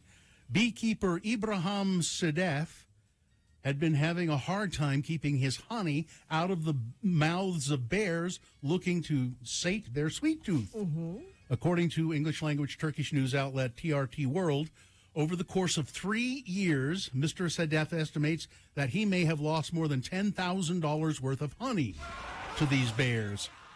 So he tried setting up decoys to lure the bears into eating things besides his honey. He put out a whole buffet of apples for them, bread, special bread, he said, persimmons, and decoy honey. Kind of Like low, just not fake, but just not very high quality. Okay. But the bears just kept coming back and breaking into the hives. At some point, Mr. Sedef decided to try and figure out if there was a particular honey that the bears were particularly fond of, because he has bees that produce different types of honey. So he set up his cameras with night vision capabilities and an array of honey. Flower honey, chestnut honey, and Anzer honey. Okay. Anzer honey is very, very expensive. Okay. And he also put out a bowl of cherry jam for a taste test and let the bears do their thing. After reviewing the footage, Mr. Sedef realized the bears always went for the Anzar honey. Really? Proving that they have good taste. According to The Guardian, Anzar honey is produced from the nectar of 90 flowers that grow only in the mountains of the Anzer Plateau. And so it is the most expensive honey. It sells for $300 a kilogram. And the bears loved it most of all.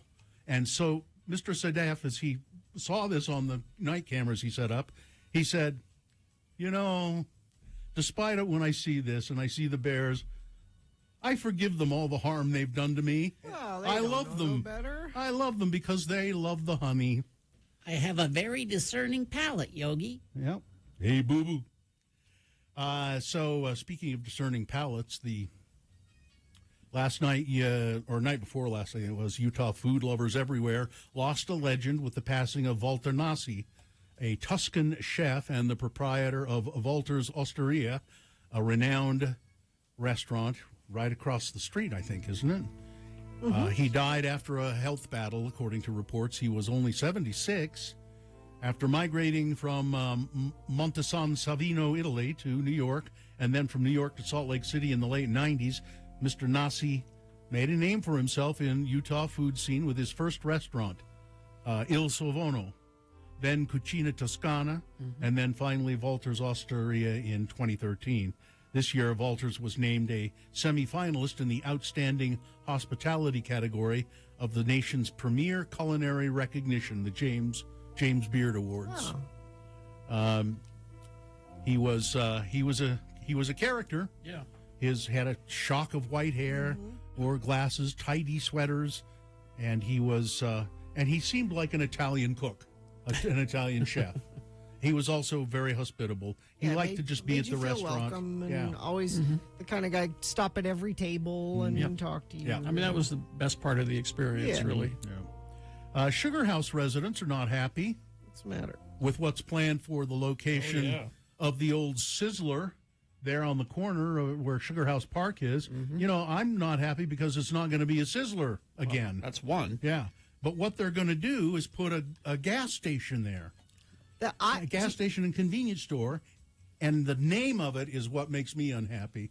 It's called the Come and Go, K-U-M and Go. I don't care for that name at all. So, and that's a chain of... Yeah. But I drive in that area every day, and this will make me avoid that intersection at all costs. Well, I try to avoid it anyway. Well, that's what I'm saying. That area is Terrible. So crazy busy because there's an on-ramp right there, and there's all the stores down. I will not drive there anymore, I don't think. I still have yet to see the value that this provides to the overall community, said Brandon Hill, co-chair of the Sugar House Chamber of Commerce. Other businesses in the area, Hill said, share my concerns. It's been expressed to me dozens of times, but under existing zoning at that corner in Sugar House, the proposed gas station must be approved by the city's planning commission, which can set conditions. There's a Chevron right across the street. You don't need a gas station there. Could they just maybe, if they finally do it, insist that they change it to C-O-M-E and go? So part of the problem is because that piece of property butts up against Sugar House Park, no restaurant's going to want to go in there because they're going to want to serve alcohol, and so that kind of limits what you can do with that because of the closeness. Because of that, city-owned. Couldn't we get wine at that Sizzler? I think so. I know you could get wine at the downtown Sizzler. I don't remember. I'm very disappointed that they're not going to build another Sizzler. John says they should name it the Buy and Leave. Yeah, that's good. I like that. Let's see. The National Transportation Safety Board wants to put a breathalyzer in every car manufactured. Really? Yeah. I don't think that'll happen. That won't happen. But they're recommending all new vehicles in the U.S. be equipped with blood alcohol monitoring systems that can stop an intoxicated person from driving. And let's see. We've got a little time here. About 30 seconds. The top Halloween costume trends for 2022. Oh. Witches. They're always on the top, right? Always popular. Binge-worthy attire. What is that? Costumes based on TV shows and films. Oh, like Stranger Things. You know, Ted Lasso, a Yellowstone costume, Stranger Things, yeah. Clowns. Of course. Scary clowns. And cartoon creations. Like you can buy, that's that little, what's his name, the hedgehog. Sonic. Yeah, Sonic. You can buy a little Sonic costume, for instance. And then there are just weird costumes. Here's a guy holding a bag of Cheetos, and he's dressed as a Cheeto. He looks like a big Cheeto. So he's a cannibal. Oh. Whoa. That's a cannibal. If you That's are wearing scary. that costume, you tell everybody you're a cannibal. That's scary, yes. A cannibal Cheeto? Yep. Because he eats his own. Yeah. I, once again, will be going as the Roadrunner, because when you think of speed, you always think of me. That's what I always like. What is it, a pig or a cow or something on the high-grade meat company? is their logo? Eat me. Yeah. All right, weather? Okay, so chance of some spotty sprinkles today. Not much. We'll be clearing up to mostly sunny and cool today for your first day of fall. 72 is all the warmer we should get today. And then we gradually warm up just a little bit for the weekend, and things get even sunnier and nicer. Just a lovely weekend, mid to upper 70s for your highs. Thank you. The X96 $1,000 cash bribe is on.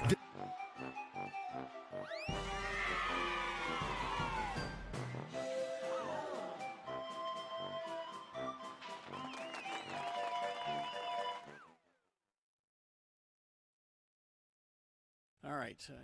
Gina, you had a question? Oh, I thought Bill had a story, but I haven't. do, but go ahead and ask your question, and then maybe I'll do my story.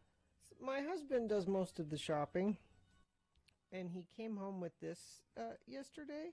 Okay. And you guys may know, or I'm hoping friends of the program may know, at x96.com/live, he bought something called banana sauce. Have you guys ever heard of banana sauce? You put that on your banana. He's gonna surprise you later on. You should not have. Should have been snooping in the groceries. But so it's clearly not made from bananas because it's red. So it's not like mushed up bananas. That doesn't mean it's not made from bananas. Well, what do the ingredients say? Let's see, ingredients: water, sugar, banana. Oh, it is. Yeah. So, but it's red. Let's keep going. There's Gina once again, the inquiring mind. Well, it can't be a banana. Does this look like it's made from bananas? It doesn't. It's got a picture of bananas on the label, and then I would go, I wonder what the ingredients are. Oh, bananas. Vinegar, salt, onion, chili, garlic. So it's like a sweet, it's just a chili, sweet and spicy kind of sauce for your whatevers. Yeah, what do you put it on? What do you do with this? Whatever you want. You could put it on rice. You could put ice it cream. On, That's fine. Noodles. It's just a tangy accompaniment, sweetened. Yeah, probably it's a little sweet and tangy, and sounds good. It's a product of the Philippines. He probably saw it and thought, I'd like to try that. Mm-hmm. Rather than, well, that doesn't look like bananas. So, you married a man with an inquiring mind so that you didn't have to have one. Yeah, I don't know that I will ever consume banana sauce. Here's an odd story for you.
I'm so good. Happy morning to you all. You smell really nice too. Thank you. Thank you. Gia is here. This is the very last soiree at the Gallivan Center, right? It is, yes. Our summer drag show, all ages concert series comes to a close tonight. Could not be more excited. It's a pretty special show. Just on Monday, I turned 36 years old. Don't Happy let the Botox birthday. fool you. Thank you. I'm just you reveal your age. I'm impressed. Most ladies don't, but I'm only a lady part-time. And also, I just qualified to compete at the Miss Gay America pageant in January. Where's that? That'll be in Little Rock, Arkansas. I captured the title of Miss Gay New York America on my birthday. Yeah. So the best present ever was a new crown for the collection. Will you keep us posted? Yes, on please. I what would be happens with delighted. that? Yes, Yeah. yes. You'll be sick of me all over media by the time this thing happens. Does Little Rock, Arkansas know what they're in for? I don't think they're ready for the Salt Lake City showgirl, but we're going to give it to them. I don't think they're ready. So it's at the Gallivan Center tonight. Yep. The September soiree with the Salt Lake City showgirl. And tell people, we say it's a drag show and it's family friendly. All ages are welcome. What's what kind of things will they see? This is an edited version of what you might see at a typical drag show in a bar. You know, typically drag exists in 21 plus environments, but I wanted to bring something to the masses that everybody could enjoy. So we've edited our content and our presentation a little bit to make it palatable for children, people of all ages, people of all, belief systems, whatever. So I've got, I'm lucky to work with Salt Lake's finest. I really do have an incredible troupe of queens, kings, and everyone in between. Oh, yeah, we do. And we are ready to dazzle and delight. So costumes, hair, music, joy, laughter. We've got it all tonight. And you jokes, a couple of jokes, yes. And that's not just my makeup. You could charge for this, but you don't. Normally I charge good money for this. I'm a career showgirl. So yeah, we perform downstairs at Tabernacle every Sunday for a fabulous drag brunch. But thank you to the generous grants from X96 and Salt Lake City Arts Council. We are ready to rock and roll and give a totally free to attend drag show, which is pretty rare in this world. I would encourage people who have never been to go tonight. Yeah. Well, 2 reasons. It's free, first of all. Yeah. Secondly, you've been told what a drag show is, and you've not been. Go and see for yourself. Yeah, you might have an opinion about it without ever having seen it. You'll have fun, and you'll see it's completely harmless. I'm daring you to have a good time. I dare you. I dare you. And the first time I ever saw one, I went, I can't believe what I'm seeing here. It was overwhelming. It can be a lot, but it's an art form that, I really cherish and respect and love. It's given me a platform in this community. It's allowed me to, change careers. I was in retail operations for 2 decades until I discovered the magic of drag and took it full time. Well, and it's an art form that goes way back history. It's got a long story. Yeah. I mean, the term drag itself comes from the Shakespearean era, where drag stood for dress resembling a girl, because back then all the female characters were played by men. It's a free show. How long is it?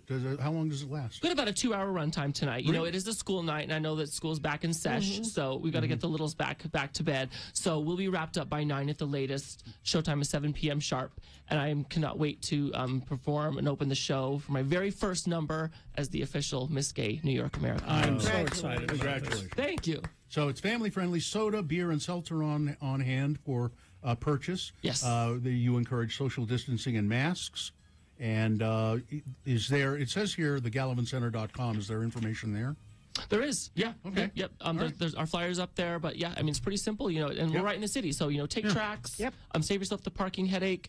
Just get here. I don't care how. Just get here and come enjoy the show. It's free 7 to 9 to attend. Yeah, free 99 is our price. It's the very last one of the year too, so that's also something. It is. Yeah, this is our 2nd year. The turnout's been incredible. The support from our community and people outside the community has been pretty remarkable. So come celebrate all things Utah, Utah talent, local homegrown superstars, and it's going to be an event to remember. And you'll meet nice people. Yeah. Of course, yes. Drag's about community and entertainment, so come and experience it for yourself. All right. Gia, thank you so much. Thanks for having me, guys. All right, Take care. Talk to you later. Good luck tonight. Need to catch up on missed Radio from Hell shows?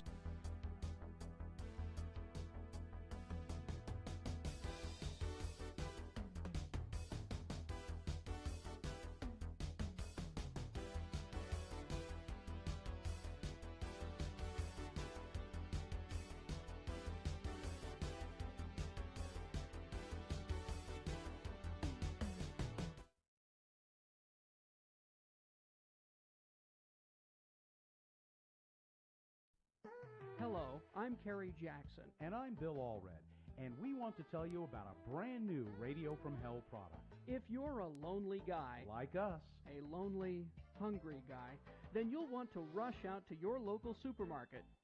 The one where you never meet chicks, and buy Radio from Hell Lonely Man TV dinners. Lonely Man TV dinners come with a special pop-up picture on the lid. Just put your Lonely Man spaghetti dinner in the microwave oven. Then, after 7 minutes, take it out, peel back the lid, and there's a full-color photo of TV's The Nanny, Fran Drescher. This spaghetti is delicious, Fran. I know! Don't you just love it? You'll never have to eat alone again with Radio from Hell, Lonely Man TV dinners. Try the soul food dinner, and you'll be dining with Tina Turner. The ribs are mighty fine, Tina. Have some more black-eyed peas, honey child. Wow, It's just like she's really here. Try all of the Radio from Hell Lonely Man TV dinners. There's Kung Pao Chicken with Connie Chung, the Mexican dinner with Rosie Perez, Wieners and Kraut with Claudia Schiffer, and the all-American Yankee pot roast dinner with Sandra Bullock. And if you're watching your weight, try the Lonely Man Karen Carpenter dinner.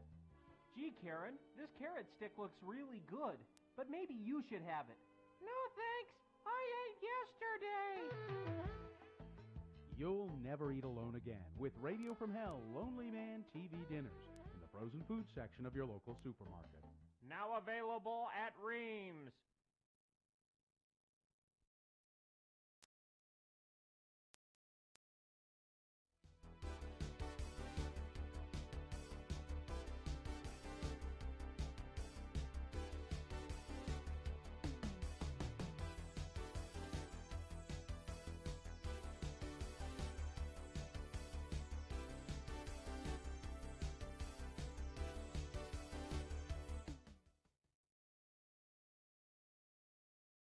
There's a great a little video that I tweeted early this morning at RFH Bill. Well, let me go look. It's a little video of some mayor somewhere in Wisconsin, I think. Yeah.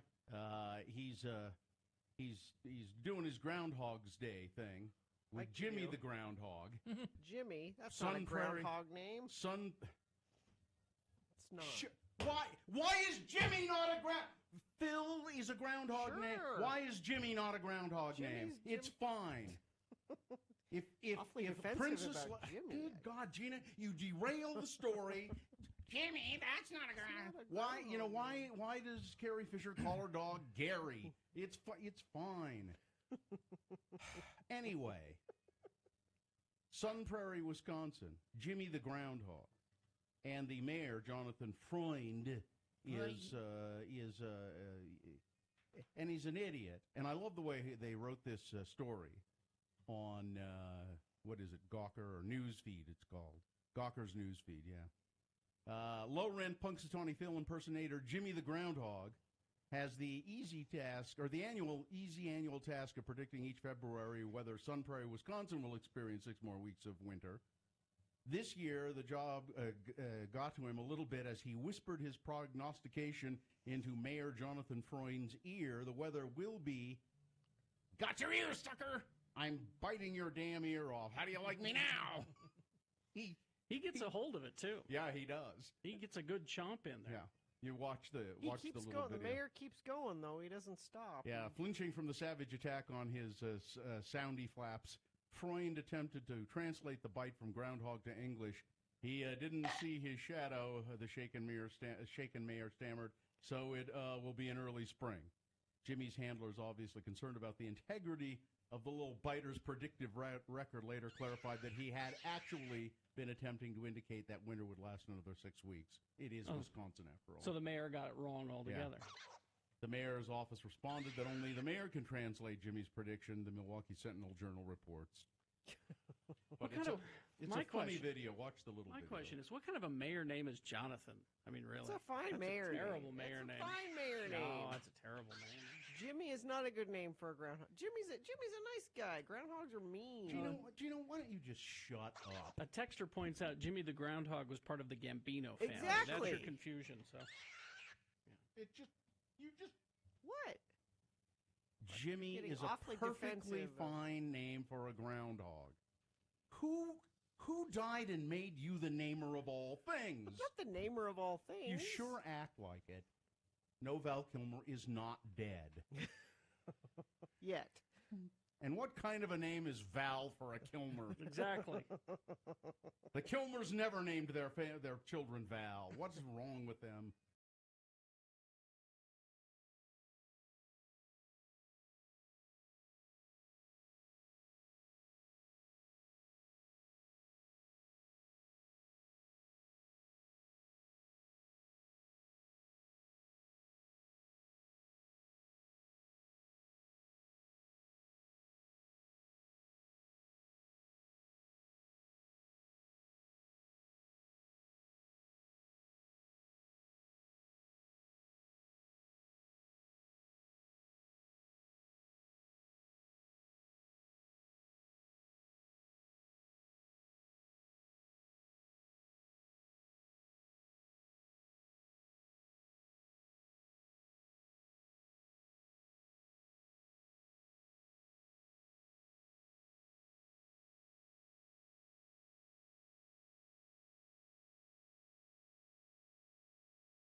farting is far from just a human problem. Animals fart too. Well, yes. If they have digestive systems, it'll happen. As the Washington Post reported, there's a new hashtag making the rounds through the science Twitterverse. Hashtag does it fart, which, as you may have guessed, is here to answer any and all questions about which animals are capable of passing gas. Well, I would say just Not about all. any. No, not all. Really? Yeah, It's part there's a of spreadsheet. digestion. If you digest. Which animals cut the cheese? Okay. Well, Okay, I don't know which ones do. I want to know the ones that don't. tons do, of course. Bats, rats, all that. Mhm. The bigger they are, the harder they fart. Of course.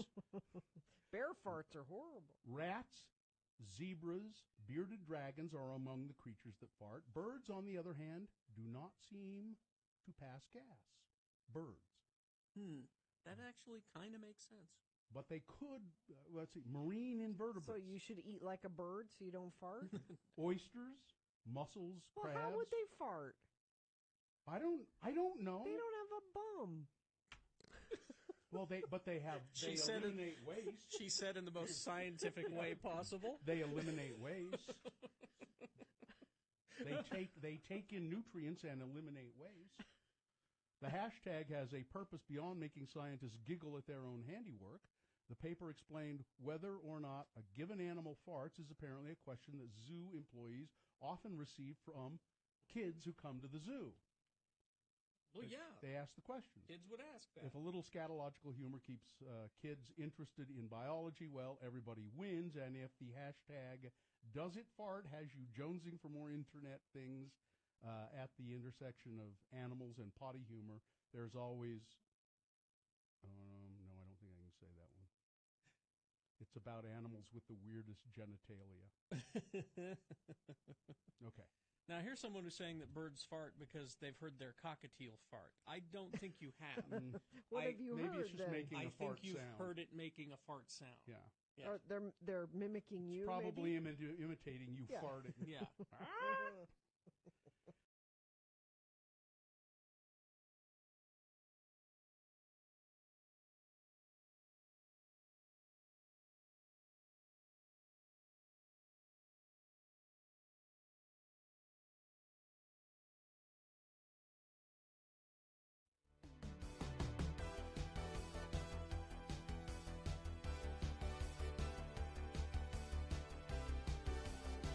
Playing that, Carrie. I didn't Yeah. know we were going to play that. Yeah. If I had known, I would have had you replace it with something from the American Idiot album, because on this day, in 2004, Really? Green Day released American Idiot with such hits as American Idiot, Boulevard of Broken Dreams, Holiday, Wake Me Up When September Ends.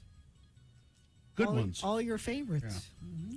You know, I was, we were talking about the astronomers back during Frank Christ, and I said that one astronomer was responsible, along with Neil deGrasse Tyson, as a matter of fact, for demoting the planet Pluto, not from a regular planet to what they call a dwarf planet. And I said, and I'll never forgive him for that. And then I got a text from our friend Matt Affelter, who said, I can explain the reason that it was. Yeah. Well, I don't want to really know. I don't want to know. Why don't you want to know? I just don't care. You just want to. You want to hate. I just want to without be angry. You want to hate Yeah. without information. Yeah, I just want to be angry. Bill, that's the problem with this world right now. Hating without information. I grew up with Pluto being a full planet, and I always thought it was great that it was named after that Disney character, and I was just upset when they demoted the planet. It should not have happened. Did you have to cancel your plans to go there? Because it wasn't a real planet anymore? And I'm worried that they're going to do the same thing with Uranus, which, again, that makes me angry. Well, they're trying to get everybody to say Uranus, but it's Uranus. And that's no planet. That's no planet. That's no planet. That's Uranus. That's no moon. Yeah. That's thank you, so, Gary. Anyway, that and then I got this. Did you see this note from Todd Newcomb? Yes, read it. Fanboy Todd Newcomb. I forgot to tell you this yesterday, he said. I woke up early. This is our program director, Todd. who I hired to work his very first radio job. He was a little kid at a potato bar at the Golden Corral. He said, I forgot to tell you this yesterday. I woke up early and I was all excited to sit in my home office and listen to a new vinyl copy of a classic Talk album while I worked. I was going to just nerd out and enjoy the depth of the Color of Spring album in all of its glory. Well, I turned on my system and it defaulted to X96 and your show, Radio from Hell, was on. 90 minutes later, I realized I had forgotten to put on my Talk record. Ha, ha, ha, ha, ha, ha. Damn you for depriving me of my new wave deep cuts. I still haven't listened to it. He was distracted by the brilliance of the Radio from Hell show. So I told you Muhammad got a clock radio. Right. Yeah. Because we're trying to help him get up on his own without using his phone so he doesn't have to go to bed with his phone, because there's trouble when you go to bed with your phone. With your phone, yeah. And it's an old-timey clock radio where you have to dial into the station. Is there a clock on it? Yeah. And then there's a radio on it. Yeah. So it's a clock radio. Yeah. But he had never done that. You know, any radio he's ever experienced has been like a digital radio. Yeah. And he's like, well, how do I, he was looking for the button on it that would just send him to X96. And I said, no, you have to tune it in. Is it a dial? Yeah. It's, and I miss that kind of, because you could really kind of fine tune it in there, and you could do what they call DXing, and that sit up late at night and try to find stations from, across the country. The AM stations bounce, the signal bounces off of the ozone, and so you're able to, it bounces to the ground in the ozone. Did you know this, Nick? Yeah. And it travels They travel great distances, further. So you can, the FM signals are local. You can listen to stations in Chicago late at night. A lot of times. When the ozone is Learn right. the business you're in, Nick. I used to listen to Wolfman Jack. Did you really? Yeah.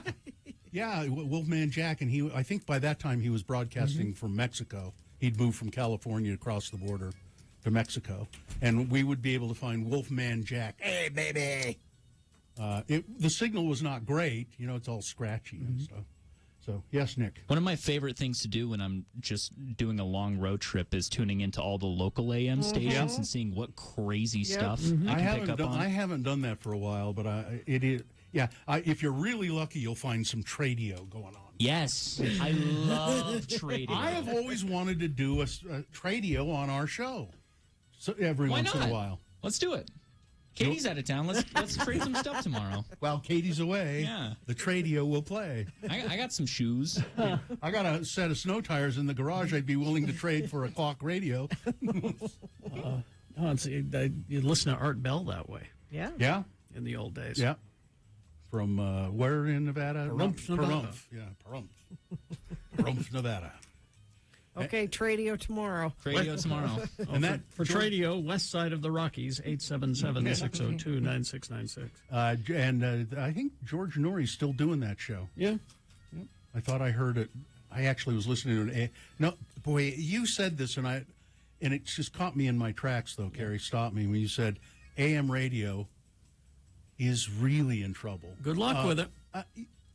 Because, people had said that before, and it always bounced back and kind of did okay. Mm-hmm. But when you said that, I thought, geez, I haven't listened to AM radio.